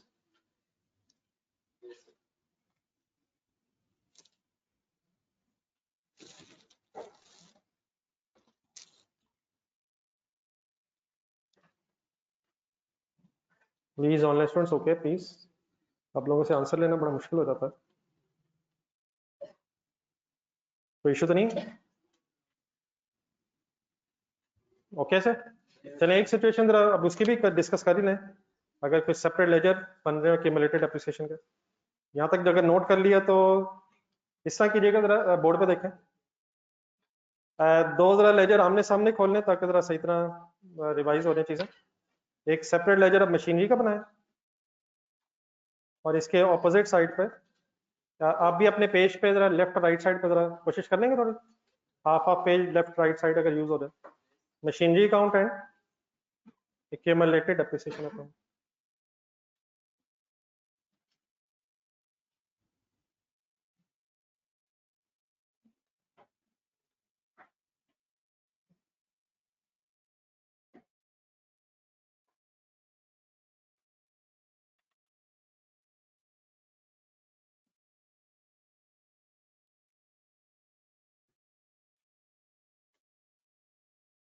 जी अगर लेजर्स बना रहे हैं तो पहले थोड़ा सा कंप्लीट करवा दें, मैं फिर वन सेकेंड फिगर जरा जूम कर लेता हूँ। करूँ शुरू? मशीनरी खरीदी, डबल एंट्री बताएं। मशीनरी डेबिट फिगर्स मैं इसलिए सेम रख रहा हूँ ताकि जरा एग्जैक्टली दोनों का फिर एनालिसिस भी किया जा सके कि डिफरेंस क्या है। तो लेट्स सी हम 8 लाख की machinery, machinery debit cash credit लिखें।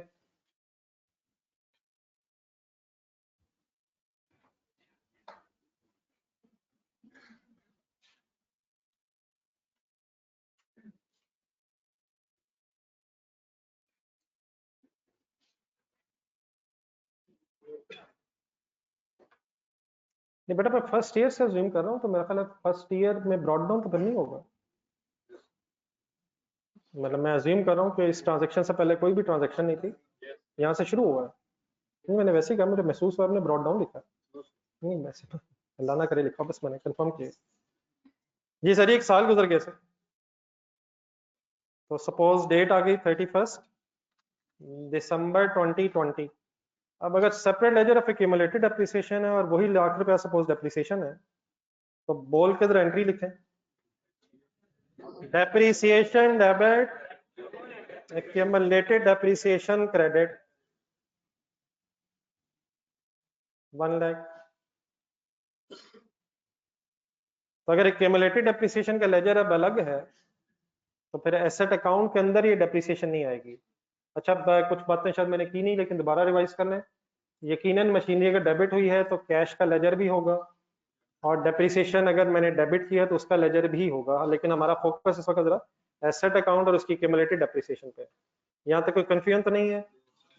एक वैसे ही छोटा सा आपसे क्वेश्चन है, ये अलग लेजर बनाने का मकसद क्या है? ये भी पता होगा आपको, सोच के बताना।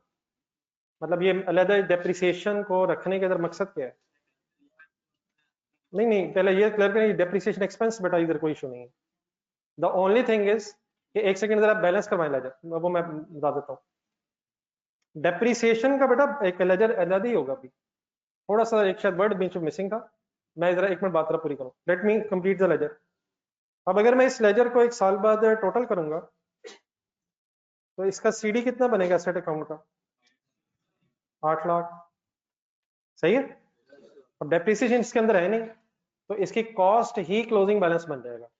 और ऑपोजिट साइड पे अगर मैं बैलेंस करूंगा तो 1 लाख क्रेडिट साइड पे था, उतना ही डेबिट साइड पे होना चाहिए। तो एक्यूमुलेटेड डेप्रिसिएशन में 1 लाख क्रेडिट बैलेंस बन जाएगा। एक सेकंड बात सुन रहे हैं, ये मैंने डेबिट और क्रेडिट बैलेंसेस जो बनाए, वर्ड समझ आ गए मेरे?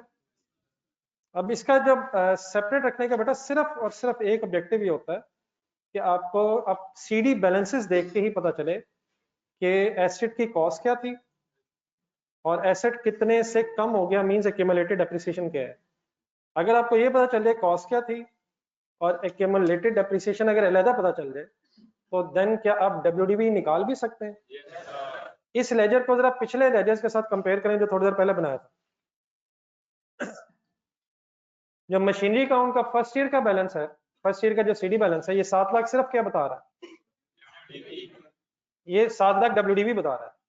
अब लेजर्स के बाद थोड़ा सा एक स्टेप नजर आगे जाए जरा, लेजर्स जब बन जाते हैं तो फिर ट्रायल बैलेंस बनता है। और ट्रायल बैलेंस जो है लेजर्स के closing balances mean CD balances से बनता है। अगर ये लेजर बना होगा, ये जो डब्ल्यूडीवी वाला था जिसमें डेप्रिसिएशन एसेट अकाउंट में आ रही है, तो जब आप ट्रायल बैलेंस बनाएंगे, जहन में बनाएंगे, तो मशीनरी का हेड जब बनेगा ट्रायल बैलेंस में, तो 7 lakh rupees debit balance debit column में नजर आएगा। ट्रायल बैलेंस है जहन में, अकाउंटिंग हेड्स होते हैं, आगे बताएं, डेबिट और क्रेडिट कॉलम्स होते हैं, डेबिट बैलेंसेस डेबिट कॉलम में जाते हैं और क्रेडिट बैलेंसेस ट्रायल बैलेंस में क्रेडिट कॉलम में जाते हैं। तो अगर हमने मशीनरी के लेजर के अंदर ही डेप्रिसिएशन लिखी हुई है, तो 7 लाख का जो सीडी बैलेंस है ये ट्रायल बैलेंस में डेबिट साइड पे हमें नजर आएगा। ट्रायल बैलेंस देख के आपको 7 लाख डब्ल्यूडीवी तो पता चल जाएगी, लेकिन अगर आपने ये फाइंड आउट करना हो कि इसकी कॉस्ट क्या थी, ये कितने रुपए डेप्रिशिएट हुआ था, तो वो ट्रायल बैलेंस फिर नहीं बताएगा, हमें दोबारा लेजर्स की तरफ आना पड़ेगा। अगर हम चाहते हैं कि हमारे ट्रायल बैलेंस से ही पता चले कि एसेट की कॉस्ट क्या थी और कितने रुपए से वो डेप्रिशिएट होके टोटल एक्यूमुलेटेड उसकी डेप्रिसिएशन हो गई है, तो देन रादर देन कि हम डेप्रिसिएशन को एसेट अकाउंट में रिकॉर्ड करें, हम डेप्रिसिएशन का जो सेकंड इफेक्ट है वो एक्यूमुलेटेड डेप्रिसिएशन के लेजर में लिख लेंगे। अब ये जो हमने अलग-अलग लेजर्स बनाए हैं, इन लेजर्स से अगर ट्रायल बैलेंस बने, तो ट्रायल बैलेंस में आपको मशीनरी के सामने प्लीज क्या लिखा नजर आएगा, 8 लाख लिखा नजर आएगा, और एक्यूमुलेटेड डेप्रिसिएशन का एक अलग बैलेंस आपको ट्रायल बैलेंस में किस कॉलम में नजर आएगा, क्रेडिट कॉलम में, डेबिट कॉलम में 8 लाख नजर आएगा, क्रेडिट कॉलम में 1 लाख नजर आएगा, कॉस्ट भी अलग पता चलेगी, एक्यूमुलेटेड डेप्रिसिएशन भी अलग पता चलेगी। हाँ, अगर आप डब्ल्यूडीवी कैलकुलेट करना चाहते हैं तो आप कैलकुलेटर हाथ में पकड़ लेंगे और 8 लाख माइनस 1 लाख 7 लाख डब्ल्यूडीवी आप इनको देख के भी बना सकते हैं। तो the only objective of this segregation is कि कॉस्ट का और एक्यूमुलेटेड डेप्रिसिएशन का ट्रायल बैलेंस में अलग अलग पता चलता जाया करे और लेजर्स को देखने की जरूरत ना रहे, वरना दोनों मेथड एक्सेप्टेबल है, दोनों में सेम सिचुएशन है शायद फाइनली, लेकिन अलग फिगर्स रखने का मकसद सिर्फ ये कि जरा फर्दर इंफॉर्मेशन मिल जाए। बात मेरी प्लीज क्लियर है? क्या बताया फाइनली को बताएंगे अपने वर्ड्स में जरा, ये अलग रखने का मकसद?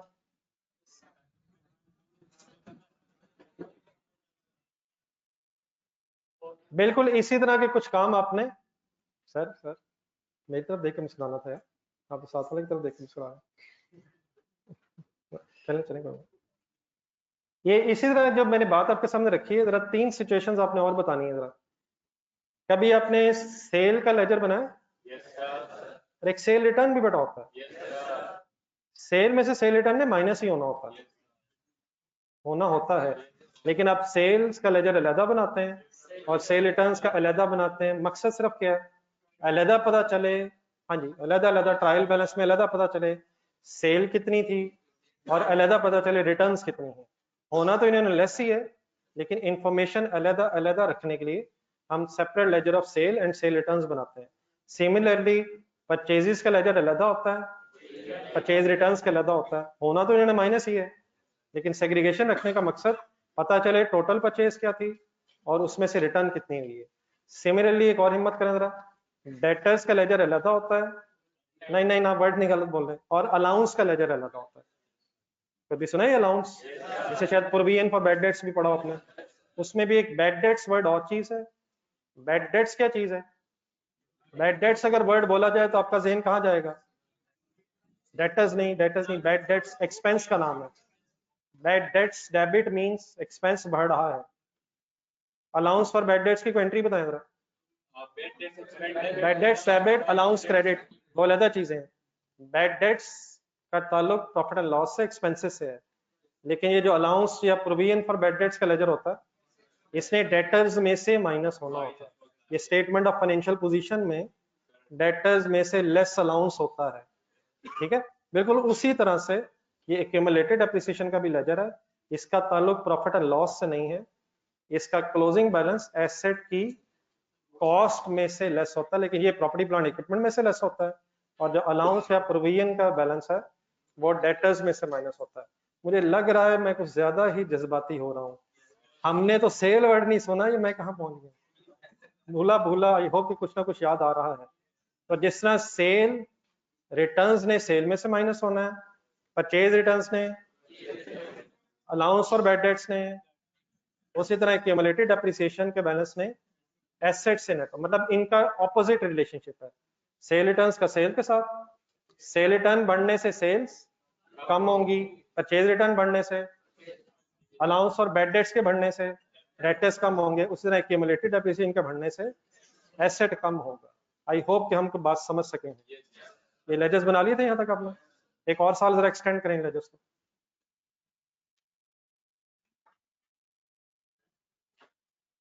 डेटर्स और अलाउंस की एंट्री रिवाइज करवा दें, जाने दें यार, मुझे भी नहीं आती सही है बेटा, इंशाल्लाह करेंगे जब जरूरत पड़ेगी, लेकिन इस टाइम मेरा ख्याल मैंने सिर्फ ये चेक किया कुछ आपको, और चेक असल में नहीं हुआ हूँ कि कुछ बातें हैं जहन में या नहीं। आपने पूछ लिया लेकिन बाकियों ने पूछा नहीं है, हालात इधर भी कोई ऐसे ही हैं। नहीं, मैं अपनी बात कर रहा हूँ यार, अल्लाह का शुक्र आपको तो अपनी क्या हो। बहरहाल मैं कुछ सिर्फ झंझोड़ने की कोशिश करूंगा आजकल आपको, लेकिन जैसे जैसे इंशाल्लाह जरूरत पड़ेगी एक्सप्लेन भी करूंगा और आपसे सजेशंस भी मांगूंगा, ठीक है? तो इस वक्त टेंशन ना लें, अगर कोई बात अलाउंस और डेटर्स की समझ नहीं तो उसकी खैर है। आई होप के डेप्रिसिएशन की कुछ बातें तो क्लियर है। चले बेटा खुद से वाइंड अप करेंगे जरा। नेक्स्ट अज्यूम कि नेक्स्ट ईयर की डेप्रिसिएशन भी 1 लाख सेम है, complete the ledger of second year as well. Let's assume next second year में भी डेप्रिसिएशन सेम है, तो सेकंड ईयर का भी लेजर कंप्लीट करने की कोशिश करें, वाइंड अप करते हैं। बहरहाल आपसे ये रिक्वेस्ट है कि जब क्लास हो रही हो तो पूरी क्लास में through out the class fully involve रहा करें, तभी शायद बात बनती है। चीज़ें सारी लिंक्ड होती हैं, तो आपस में एक दूसरे के साथ अगर डिस्कशंस हो रही हो तो ऑब्वियसली फिर प्रॉब्लम होता है।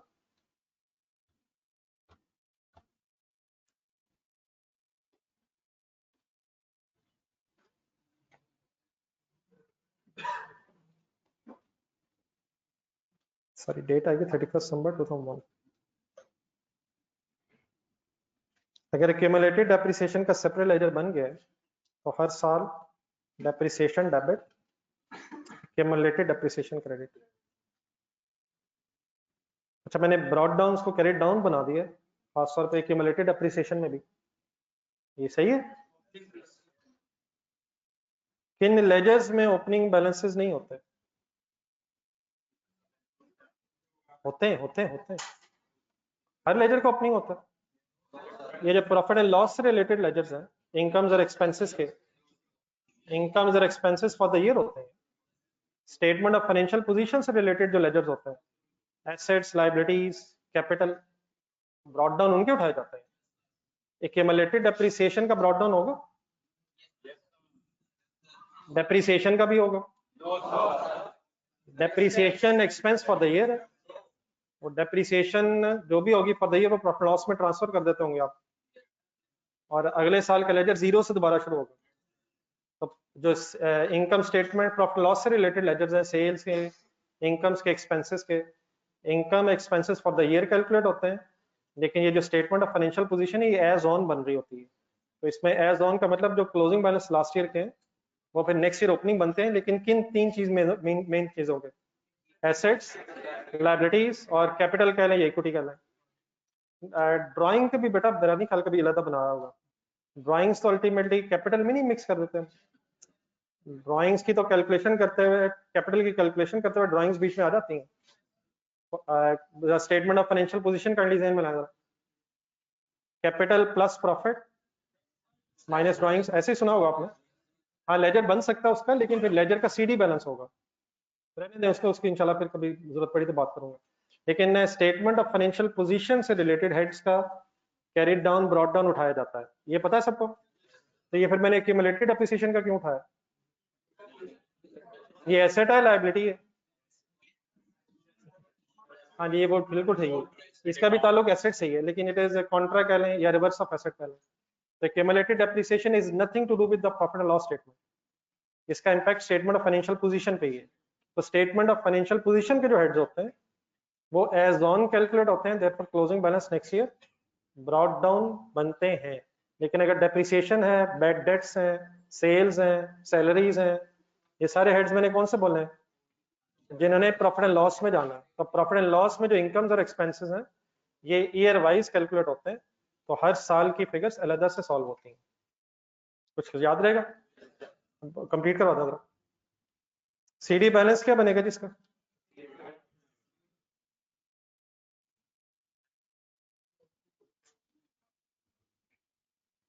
जी अगर बेटा क्यूमुलेटेड डेप्रिसिएशन का आपने लेजर अब अलग बना लिया तो इस केस में फिर आपका जो एसेट अकाउंट है वो फिर अब सीडी बैलेंस उसका कॉस्ट ही रिफ्लेक्ट करता जाएगा, डब्ल्यूडीवी रिफ्लेक्ट नहीं करेगा। एसेट अकाउंट का जो सीडी बैलेंस है वो फिर कॉस्ट को ही रिफ्लेक्ट करेगा, क्योंकि एक डेप्रिसिएशन को हमने अलहदा लेजर में चार्ज किया है एंड सो ऑन। फिर ये 8 लाख दोबारा ओपनिंग बन जाएगा एंड 2 लाख फिर ओपनिंग क्रेडिट बैलेंस पे क्यूमुलेटेड डेप्रिसिएशन बन जाएगा। तो जब मैंने ये दोनों लेजर दोनों तरह आपके सामने लेजर्स बनाए हैं, इसका मेन मकसद है कि वो जो मैंने पहले लेजर के नीचे एक सेंटेंस लिख पाया था, दोबारा पढ़े जरा। अगर डेप्रिसिएशन कहाँ जाएगी तो क्या हो जाएगा? अगर डेप्रिसिएशन एसेट अकाउंट के लेजर में एसेट अकाउंट में ही क्रेडिट साइड पे चली जाएगी तो सीडी बैलेंस डब्ल्यूडीवी के बराबर हो जाएगा। लेकिन अगर एक्यूमुलेटेड डेप्रिसिएशन का लेजर अलग होगा तो एसेट अकाउंट का क्लोजिंग बैलेंस कॉस्ट के इक्वल ही रहेगा। मैं फॉर एग्जांपल अगर आपसे कभी कहूं कि एसेट अकाउंट डब्ल्यूडीवी पे बनाएं तो आप मुझे डेप्रिसिएशन की फिर क्या एंट्री बताएंगे? Depreciation debit asset credit. और अगर मैं आपसे कहूं कि एसेट अकाउंट कॉस्ट पे रखना तो फिर depreciation debit accumulated depreciation credit. तो इसके साथ भी नीचे एक सेंटेंस लिखना जरा। इन दिस केस, सेंटेंस पूरा करवाएं जरा। इन दिस केस उसी तरह ऊपर से देख के करवा दें, उसी को जरा रीअरेंज करें। इन this case closing balance of asset account will be equal to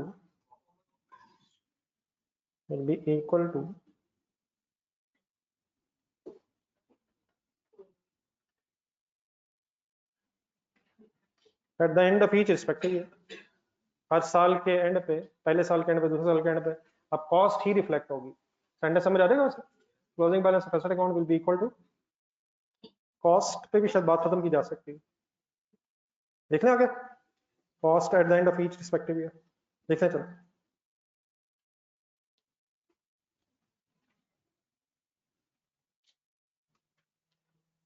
चलिए मैं यहाँ थोड़ा 1 मिनट के लिए रुकूंगा।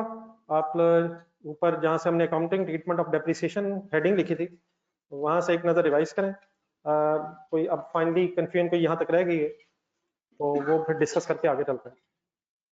टाइम अल्हम्दुलिल्लाह बहुत ज़्यादा है, टाइम हमेशा की तरह आपकी तरफ है, आप पढ़ना चाह रहे हैं तो आप घड़ियाँ प्लीज़ ना देखें। मैंने अल्हम्दुलिल्लाह अपने सामने सबसे बड़ी घड़ी लगवाई हुई है, तो बिल्कुल टेंशन फ्री रहें। मैं इंशाल्लाह पूरी कोशिश करूंगा कि आपका 1 मिनट भी ज़ाया ना हो।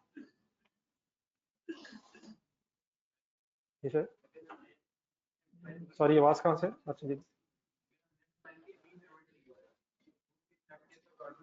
क्यों सर? प्री पेमेंट की एंट्री बोल रहे हैं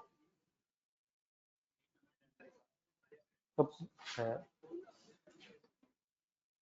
ये आप जो एंट्री बोल रहे हैं ये आप एक रेक्टिफाइंग एंट्री बोल रहे हैं ईयर एंड पे। जब आप एडवांस में पैसे देंगे, 1 मिनट सर जी, एंट्री आ गई सर मौका तो दें। एक भाई प्री पेमेंट की जरा कुछ एंट्रीज पूछ रहा है तो आप भी जरा इन्वॉल्व रहें जरा। अगर हम एक एग्जांपल पूरी कर लेते हैं, लेट्स अज्यूम आपने साल के शुरू में साल का रेंट दे दिए, एडवांस में रेंट दे दिए, एंट्री बताएंगे जी सारा। ये बेटा जिस वक्त एंट्री होगी ना, अगर हम सीक्वेंस में चलें, मैं बताता हूँ फिर आपने जो एंट्री बोली वो असल में कब होती है। Pre payment, prepaid rent debit और कैश क्रेडिट, उस वक्त तो कैश जाएगा। आपने जो एंट्री बताई वो मैं बताता हूँ आपने वो किस वक्त वाली एंट्री बताई है। वरना जिस वक्त आप पैसे एडवांस में देंगे तो उस वक्त आप एंट्री करेंगे प्रीपेड रेंट डेबिट। बेटा प्लीज डिस्टर्बेंस नहीं करनी है, आवाजें खत्म करें। प्रीपेड रेंट डेबिट और कैश क्रेडिट। अब यहाँ से अगर हम देखें तो ये 2 लेजर्स बनेंगे, एक प्री पेमेंट प्रीपेड रेंट का और एक कैश का, उसमें पोस्टिंग हो जाएंगी।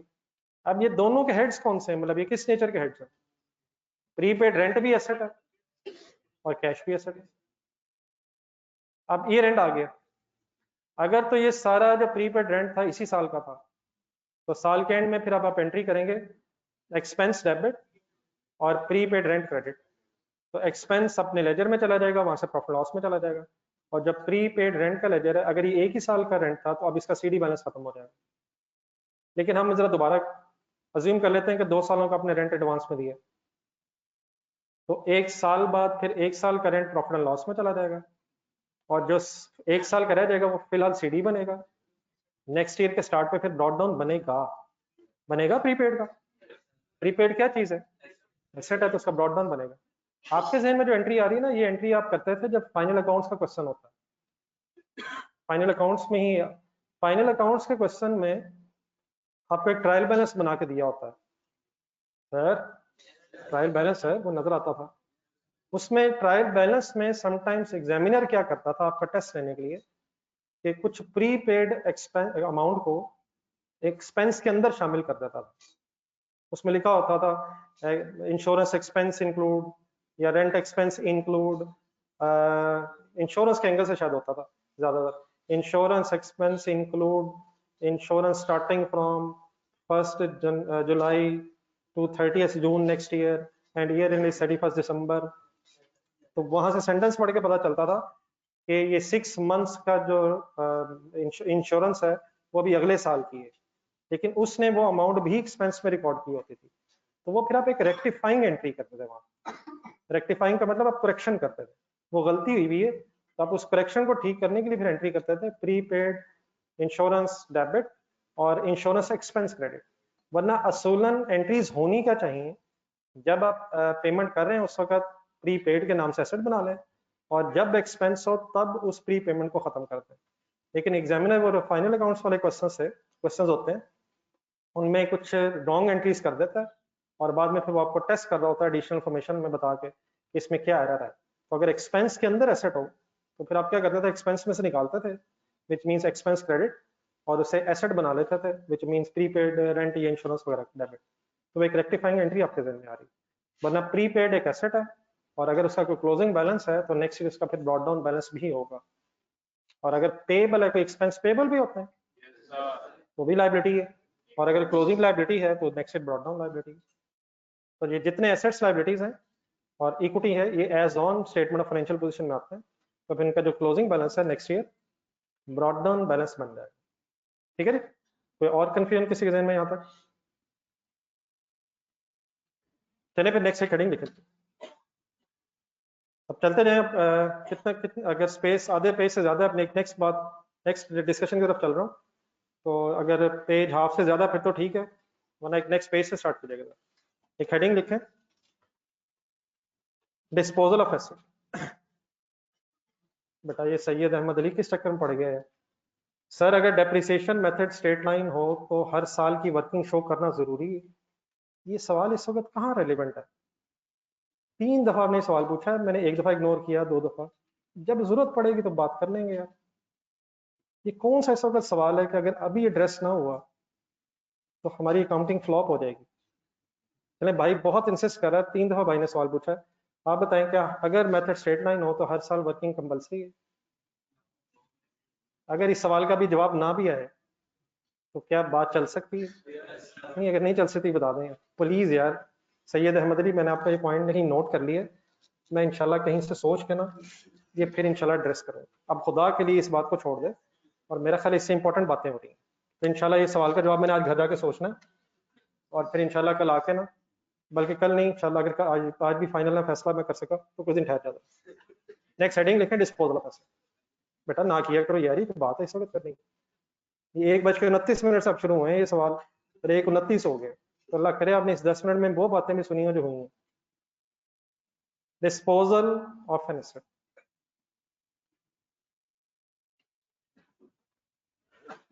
या डिस्पोजल ऑफ एन एसेट से यहाँ मुराद पूरा ही लिख लेना, disposal of an item of property plant and equipment. चलिए कैंडी प्लीज प्लीज, आवाजें खत्म।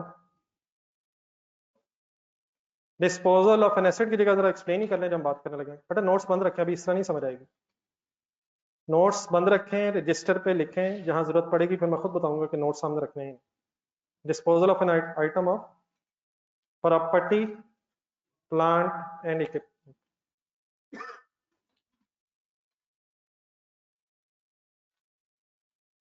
कल क्लास के बाद एक भाई मेरे पास आए थे, उन्होंने डिस्पोजल वर्ड यूज किया है आपकी क्लास के। इसका मतलब ये हुआ कि आपने डिस्पोजल वर्ड सुना हुआ है।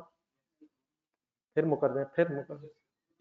चले, नहीं सुना, नहीं सुना हुआ, लेकिन आज मेरे से सुन लिए। ये तो सुन लिया नहीं सका। डिस्पोजल का फिलहाल मीनिंग लिखें, forget about it sir. Disposal से फिलहाल जरा मीनिंग लिखें। डिस्पोजल का मतलब है सेल। लेकिन डिस्पोजल के वर्ड में बहरहाल और भी चीजें आ जाएंगी, लेकिन फिलहाल जब मैं डिस्पोजल का वर्ड यूज करूं तो आपके जहन में क्या वर्ड आना चाहिए? Sale of an item of property plant equipment की बात हो। ये जो मैंने आगे लिखा है item of property plant and equipment, इससे क्या मतलब है मेरा? नहीं, प्रॉपर्टी प्लांट एंड इक्विपमेंट की कोई आइटम से क्या मतलब है? हम उन एसेट्स की सेल की बात करने लगे हैं जिन्हें हमने खरीदा यूज करने ही के लिए था, और उनकी लाइफ 1 साल से ज्यादा की थी, लेकिन किसी वजह से अब हमें उन एसेट्स की अब जरूरत नहीं रही और अब हम उन्हें बेचना चाह रहे हैं। मीन्स से मेरी इस डिस्कशन में कोई बिल्डिंग की डिस्पोजल आ सकती है, कोई मशीनरी की आ सकती है, व्हीकल की आ सकती है, लेकिन ये कौन सी बिल्डिंग, कौन सी मशीनरी, कौन सी व्हीकल्स होंगी जिन्हें हमने खरीदा नहीं, बेचने के लिए नहीं था। खरीदा इसलिए नहीं था कि हमने बेचना है, हमने इस्तेमाल के लिए उन्हें खरीदा था। लेकिन कुछ अरसे बाद अगर हमारा इरादा ये हुआ कि हम इसकी जगह कोई नया या किसी एसेट की अगर हमें जरूरत नहीं रही तो उसको अगर बेच दें तो फिर अकाउंटिंग कैसे होगी, हम ये डिस्कस करने लगे। हम उन गुड्स की सेल की बात नहीं कर रहे जो गुड्स हमने खरीदी ही इस इंटेंशन से थी कि हमने सेल कर देनी। तो स्टॉक की बहस नहीं होने लगी, इन्वेंट्री की बहस नहीं हो रही, हो प्रॉपर्टी प्लांट इक्विपमेंट की ही बहस है। लेकिन अब हमने ये डिस्कस करना है कि अगर कोई item of property plant equipment आपने डिस्पोज मीन सेल कर दी है तो उसकी डिस्पोजल की अकाउंटिंग कैसे होगी। यहाँ तक मेरी बात समझ आ गई सबको? अब आए इसको समझने के लिए मैं क्या बात करूँ आपके सामने, एक छोटी सी एग्जाम्पल का एक डाटा अपने पास लिख लें, जरा नोट कर लें मेरे साथ। एक एग्जाम्पल छोटी सी लिख लें।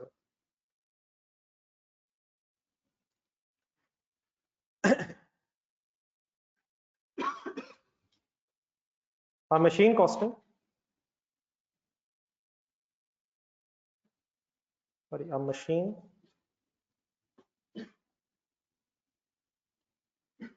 costing rupees 7,50,000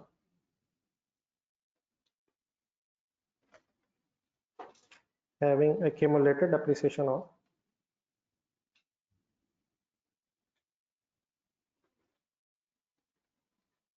rupees 6 lakh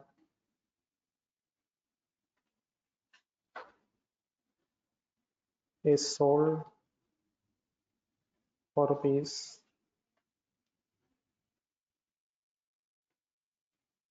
1,30,000 cash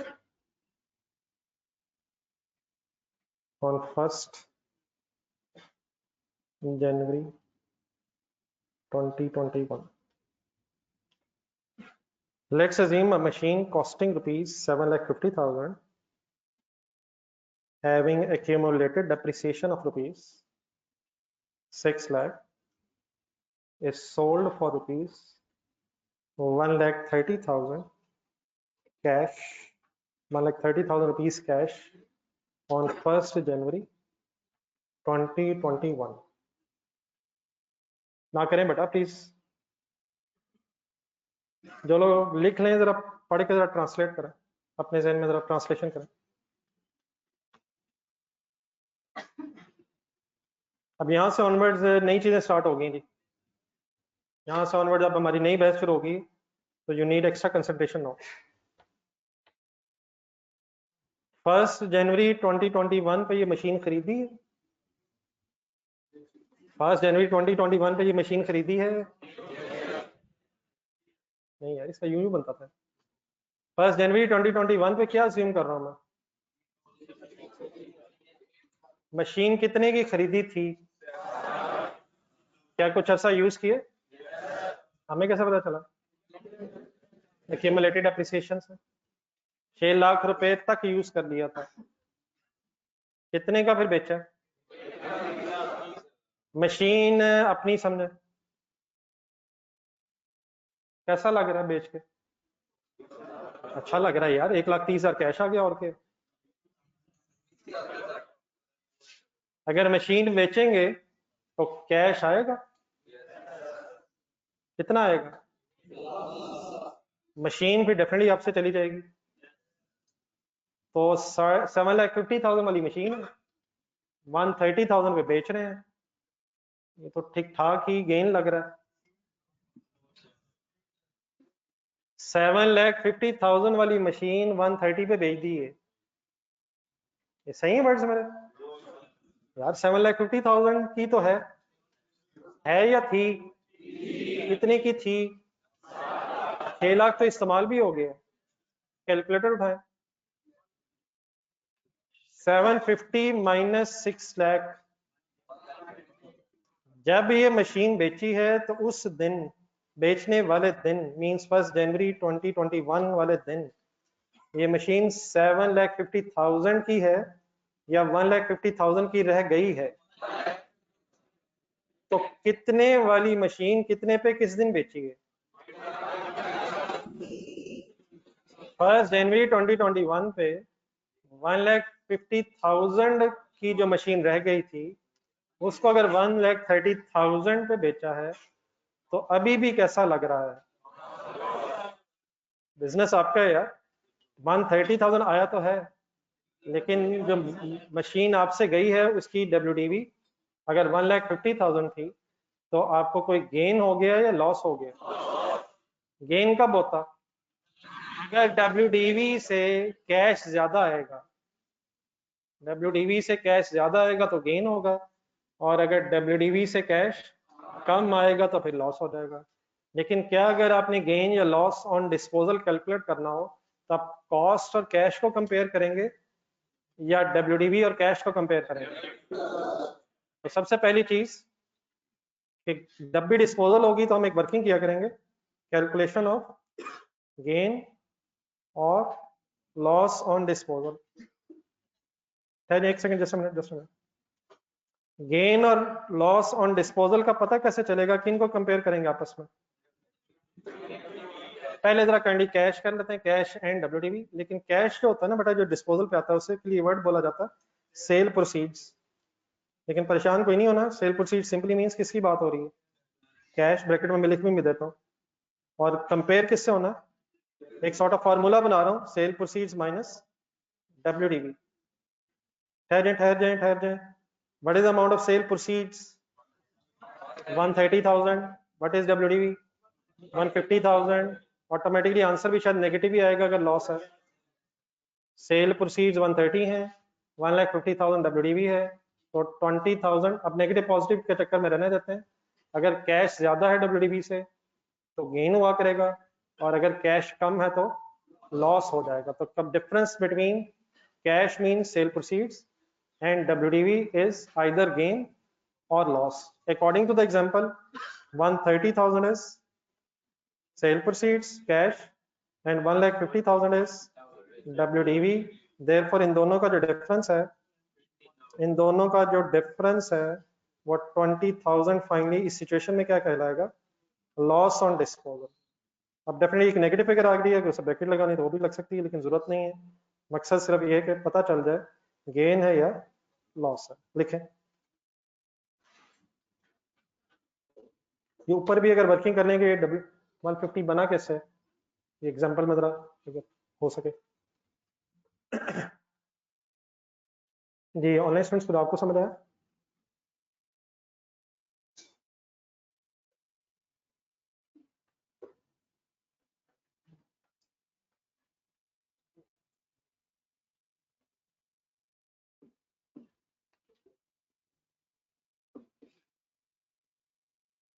ये छोटी छोटी चीजें ही बाद में बहुत बड़े बड़े सवालों में कन्वर्ट हो जानी है।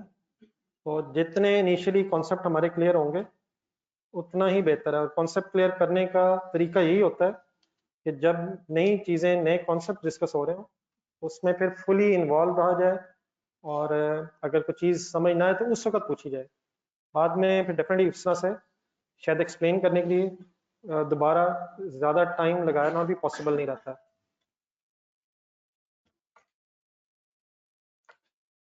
Any confusion in this working,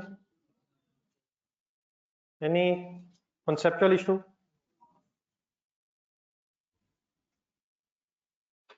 noted है? कभी भी अगर हमें डिस्पोजल का गेन या लॉस कैलकुलेट करना पड़ गया तो we compare sale proceeds with the WDV. अच्छा, किस दिन की डब्ल्यूडीवी? जिस दिन बेचा है। जिस दिन बेचा उस दिन कैश कितना आया और उस दिन एसेट कितने का था। ये नहीं कि डब्ल्यूडीवी 2 साल पुरानी हो। तो जिस दिन एसेट बेचा, कितने का बेचा वो लें, वो पैसे लें, और उस दिन एसेट कितने का रह गया था वो कैलकुलेट कर लें, और इसमें फिर अपने अगर पैसे आपको ज्यादा मिले तो गेन कैलकुलेट हो जाएगा, अदरवाइज लॉस कैलकुलेट हो जाएगा। जी, अब ये तो एक कैलकुलेशन हमने कर ली। अब आए जरा इस कैलकुलेशन की बेस पे कोई अकाउंटिंग एंट्री जरा सोचते हैं कि अगर ऐसा डिस्पोज हो जाए तो क्या फिर डेबिट होगा और क्या क्रेडिट होना चाहिए। हम अकाउंटेंट्स कोई भी कैलकुलेशन कर लें, फाइनली कैलकुलेशंस करके फाइनेंशियल स्टेटमेंट्स बनाते हुए हमें फिर अकाउंटिंग एंट्री सोचनी पड़ती है। बात समझ आ रही है प्लीज? तब मैं किस तरफ जा रहा हूँ? अकाउंटिंग एंट्री ऑफ डिस्पोजल की तरफ जा रहा हूँ। कुछ आप सजेस्ट करेंगे? वैसे सेल हो रही है सर, क्या जा रहा है, क्या आ रहा है?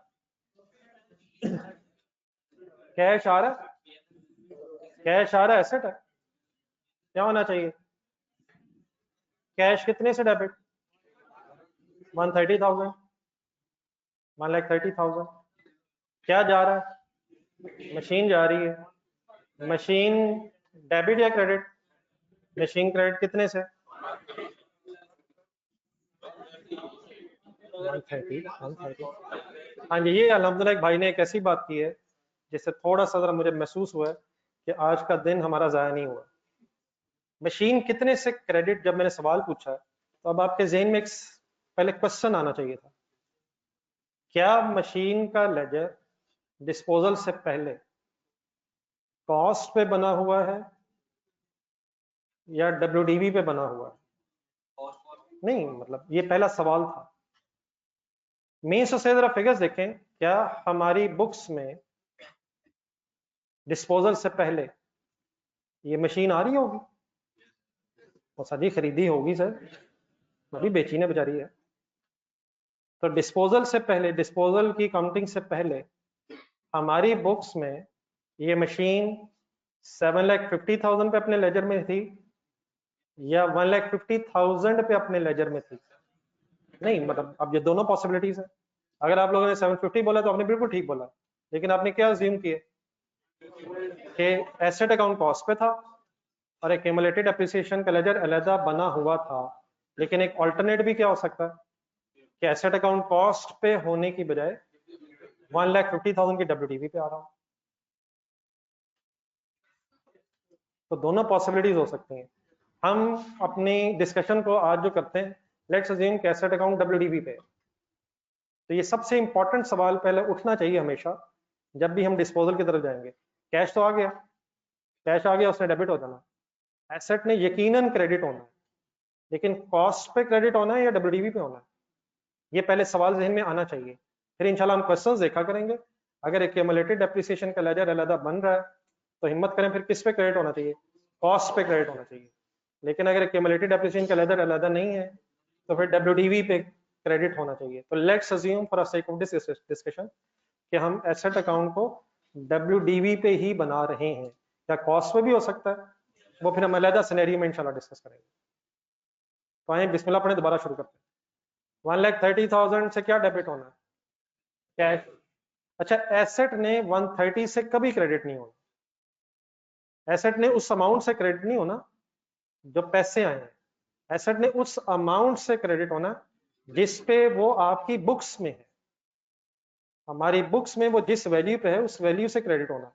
मसलन अगर मैं एंट्री करूं कैश डेबिट 1,30,000 और एसेट क्रेडिट 1,30,000, तो what does that mean? Asset तो 130 का है ही नहीं, एसेट तो हमारी बुक्स में कितने पे है? अब मैं डब्ल्यूडीवी पे लेजर अज्यूम कर रहा हूँ, तो एसेट 150 पे हमारी बुक्स में, तो हमें एसेट को 150 से अपनी बुक से निकालना होगा। हाँ, कैश 130 आया है, तो परेशान ना हो, ये एंट्री बैलेंस क्यों नहीं हो रही, वही तो अभी आपने थोड़ी देर पहले कैलकुलेट किया है। तो रिलैक्स हो के अब हम एंट्री दोबारा बनाते हैं। बताएं कैश कितने से डेबिट, ये लिख लेंगे, लिखने का इशू नहीं है, पहले जरा मेंटली तौर पे जरा अपने आप को क्लियर करें जरा। कैश डेबिट बाय 130 मींस जितने पैसे आए हैं, एसेट क्रेडिट मींस 150, क्योंकि हम अज्यूम करें इस डिस्कशन में कि सपोज एसेट का लेजर डब्ल्यूडीवी पे था। अब डेबिट साइड पे 130 है और क्रेडिट साइड पे 150 है। यहां तक जरा लिख लें, फिर एंट्री बैलेंस क्यों नहीं हो रही और कैसे होगी वो लिखते हैं। आए शुरू करें। टाइम है प्लीज, टाइम है, टाइम है, टाइम है। हर 5 मिनट आप घड़ी देखते हैं और बाद में मायूसी से ये सोचते हैं कि 5 मिनट क्यों गुजरे, 5 मिनट ही गुजरने हैं। अगर हर मिनट बाद देखेंगे तो मिनट गुजरा होगा, अगर नहीं देखेंगे तो अल्हम्दुलिल्लाह पौने 2 घंटे गुजर गए। तो जैसे उसका नहीं इंशाल्लाह पता चला, अल्हम्दुलिल्लाह नहीं पता चला, बाकी का तो टाइम पता भी नहीं चलना हमें। बिस्मिल्लाह पढ़े सर जी, बिस्मिल्लाह। आए बिस्मिल्लाह को अल्हम्दुलिल्लाह में कन्वर्ट करें। कैश कितना डेबिट, बोले सर जी, आवाज़ नहीं आ रही। कुछ नहीं होता इंशाल्लाह, अल्लाह मालिक है। Cash debit bye 130। एसेट हमारा मशीन के नाम से था तो मशीन वर्ड यूज कर रहा हूँ। एक दो लाइनें छोड़ के जरा machinery credit, machine credit by 150। ये जिस तरह मैंने एंट्री लिखी है डेफिनेटली भी बैलेंस में करता हूँ आपके साथ, इसी तरह ही लिखते रहे आप भी। बाकी डेफिनेटली वो कॉलम्स वगैरह बनते हैं, अगर जर्नल बनाना हो वगैरह वो इंशाल्लाह फॉर्मेलिटीज की तरफ चले जाएंगे। लेकिन अगर आपस की डिस्कशन करते हुए इस तरह लिखना हो तो ये तो नहीं होगा ये क्या हो रहा है, ये क्या हो रहा है सर, कैश डेबिट हो रहा है, मशीनरी क्रेडिट हुई है। मशीनरी किस अमाउंट से क्रेडिट हुई है, नहीं नहीं, जिस अमाउंट पे खरीदी नहीं थी डब्ल्यूडीबी पे हुई है, ये लिखें ब्रैकेट में रख। नहीं बेटा, सेल प्रोसीड्स क्या हेड है, सेल प्रोसीड्स वैसी वर्ड बोलते हैं, एक एसेट आ रहा है by the name of cash. तो मतलब जो हेड्स होते हैं वो उन्हीं 5 मेन हेड्स में से कहीं ना कहीं होते हैं। तो इस कैश को एक सेल प्रोसीड्स बोला जाता है। मसलन अगर मैं सेल प्रोसीड्स डेबिट कहूँ तो इससे आप क्या समझेंगे कि क्या मतलब, लेकिन अगर मैं कैश डेबिट कहूँ तो इससे क्या ज़हन में आता है, एसेट। नहीं नहीं, कैश मींस एक एसेट की बात हो रही है। यकीनन सेल प्रोसीड्स इसी के लिए वर्ड है, लेकिन जब हम लेजर बनाएंगे तो वो सेल प्रोसीड्स नहीं होगा, वो कैश के लेजर में फिगर जाएगी। 130,000 की जो सेल प्रोसीड्स है, क्या ये कैश के लेजर में डेबिट होनी चाहिए, क्या ये पैसे मिलने से हमारा कैश बढ़ा, तो कैश का लेजर में डेबिट साइड पे फिगर चली जाएगी।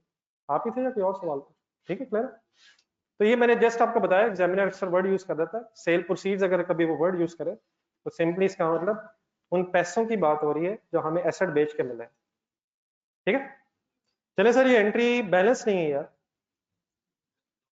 हाँ जी, ये एंट्री नहीं, एक ठीक है, सही है, ये एंट्री बैलेंस है क्यों नहीं, मेरा सवाल जरा डिफरेंट है थोड़ा सा। एंट्री इसलिए बैलेंस नहीं है क्योंकि कैश कम मिला, इसलिए बैलेंस नहीं है। अगर लेट्स अज्यूम एग्जैक्टली 1,50,000 कैश मिल जाता तो ना गेन था ना लॉस था।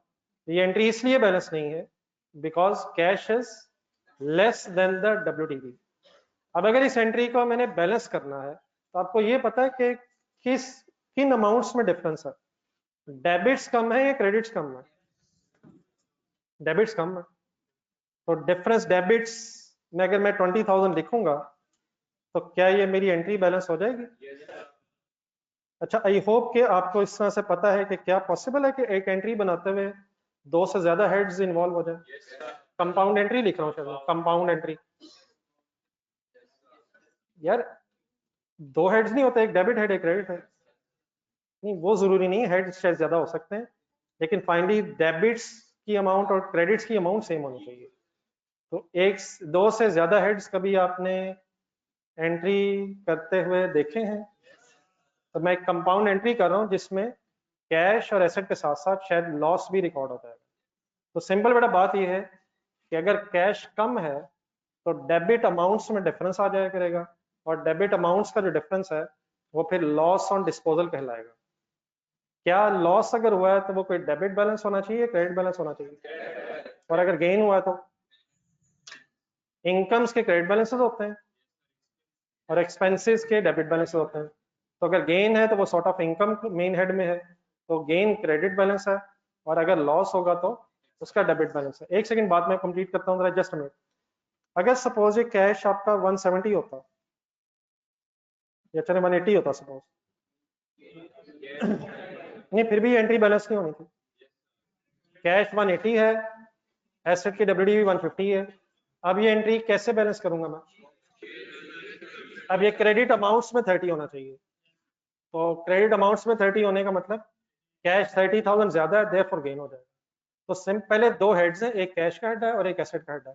इन दोनों को लिखने के बाद अगर डिफरेंस डेबिट अमाउंट्स में रह जाए तो that is loss on disposal, और अगर डिफरेंस क्रेडिट अमाउंट्स में रह जाए तो फिर गेन ऑन डिस्पोजल बन जाएगा।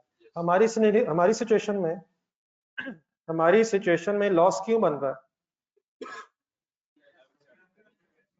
क्योंकि एसेट की WDV ज्यादा है कह लें, या कैश कम कह लेंगे। ये समझ आ गई मेरी बात? तो इसके साथ बेटा वर्ड्स आ जाएंगे लॉस ऑन डिस्पोजल, और लॉस ऑन डिस्पोजल की जो 20,000 फिगर है, प्रॉफिट एंड लॉस स्टेटमेंट जरा जहन में बनाएं। ये लॉस ऑन डिस्पोजल कहीं प्रॉफिट एंड लॉस में नजर आना चाहिए, आना चाहिए सर। कहाँ? ऑपरेटिंग एक्सपेंसेस में। और अगर गेन ऑन डिस्पोजल हो तो फिर वो अदर इनकम में, अदर इनकम सॉर्ट ऑफ में। साथ मैंने प्रॉफिट एंड लॉस इस तरह वर्ड्स लिखे हैं, कभी यूज टू है आप? लॉस ऑन डिस्पोजल, मैं अगर इसके साथ इस तरह से PL करके इस तरह लिख दूं या P&L करके लिख दूं, इसका क्या मतलब होता है? पता नहीं, मीन्स उसे इस लॉस ने फाइनली कहाँ जाना, इसने प्रॉफिट एंड लॉस में चला जाना। तो गेन आए या लॉस आए उसके साथ हम प्रॉफिट एंड लॉस वर्ड्स लिख दिया करेंगे। लॉस है तो प्रॉफिट एंड लॉस में ऑपरेटिंग एक्सपेंसेस में, और गेन अगर है तो प्रॉफिट एंड लॉस में अदर इनकम में। अच्छा, ये प्रॉफिट एंड लॉस लिखते रहे या P&L ही लिखो ना? ठीक है, प्रॉफिट एंड लॉस। अब देख ले, पता नहीं मेरे सब सही नजर आ रहे हैं। P&L तो सर जी कभी लिखा है सर? प्लीज लिखा है यार। क्या हमेशा लॉस आएगा इस एंट्री में? कब लॉस कब गेन? कैश ज्यादा तो गेन, कैश कम तो लॉस। किससे ज्यादा या कम? WDV से। तो अगर एसेट अकाउंट WDV पे है तो आप कैश डेबिट, एसेट क्रेडिट और बैलेंसिंग फिगर को गेन या लॉस इंशाल्लाह कह देंगे। नोट कर लिया? एक नजर रिवाइज कर लें, कोई इशू है तो बताएं। क्या आया, क्या गया और क्या हुआ?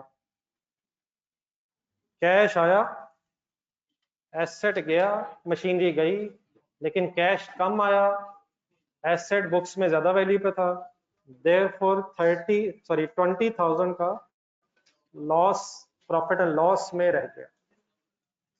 क्या हुआ? क्लास खत्म हो गई है? वाकई खत्म हो रही है, लेकिन जरा एक नजर देखो नहीं। अब इससे ज्यादा आपका आज इम्तिहान नहीं लेता, लेकिन ये ना हो कि इसे बीच में छोड़ के निकल जाए। ये ऑनलाइन स्टूडेंट्स आपको समझ आ गई एंट्री? बेटा 2 मिनट प्लीज रहा, just a minute, 1-2 minute please बस। अगर किसी के कोई कंफ्यूजन है तो काइंडली आज ही अभी रिजॉल्व करके दें। इस एंट्री में कोई मसला? ये ऑनलाइन स्टूडेंट्स आप लोग, बेटा 1 मिनट है जी यार, क्वेश्चन सुनने दें। अगर किसी का कोई क्वेश्चन है तो सुन लेने दो।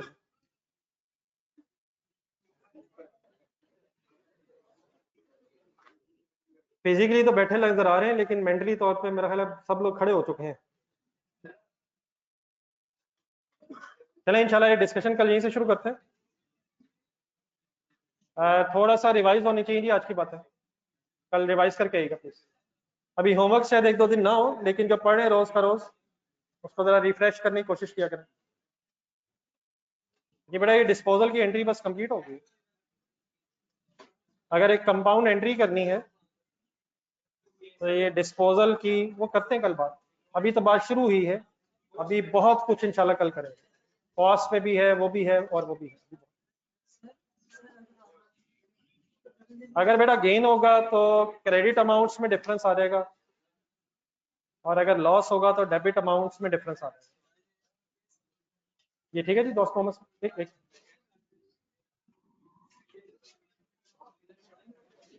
नीचे काइंडली ना करने यार, नीचे नहीं, क्रेडिट्स में आएगा। क्रेडिट अमाउंट्स में डिफरेंस आएगा तो गेन है, और अगर डेबिट अमाउंट्स कम रह गई हैं तो फिर लॉस है। ठीक है, ये आपके करें।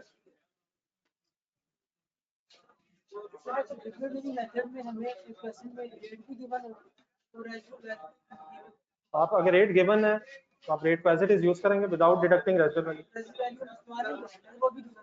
नहीं, अगर रेट गिवन है फिर तो हम वही यूज कर लेंगे ना।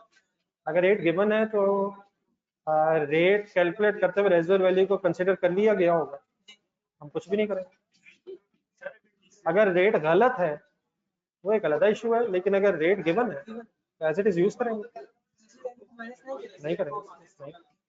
आपका क्या ख्याल है, आपका ज़हन क्या कहता है? नहीं करेंगे, कभी किया है? नहीं नहीं, स्टेट लाइन में तो करते हैं लेकिन रिड्यूसिंग बैलेंस मेथड में नहीं करते, उसमें रेट में ऑलरेडी इनकॉर्पोरेट हो जाता है। ये वो कल डिस्कस कर लेंगे जी इंशाल्लाह, कल डिस्कस करेंगे इंशाल्लाह। एक मिनट यार भाई पहले पूछ डिस्पोजल जो है वो उसी साल जो जिस साल मशीन खरीदी है वो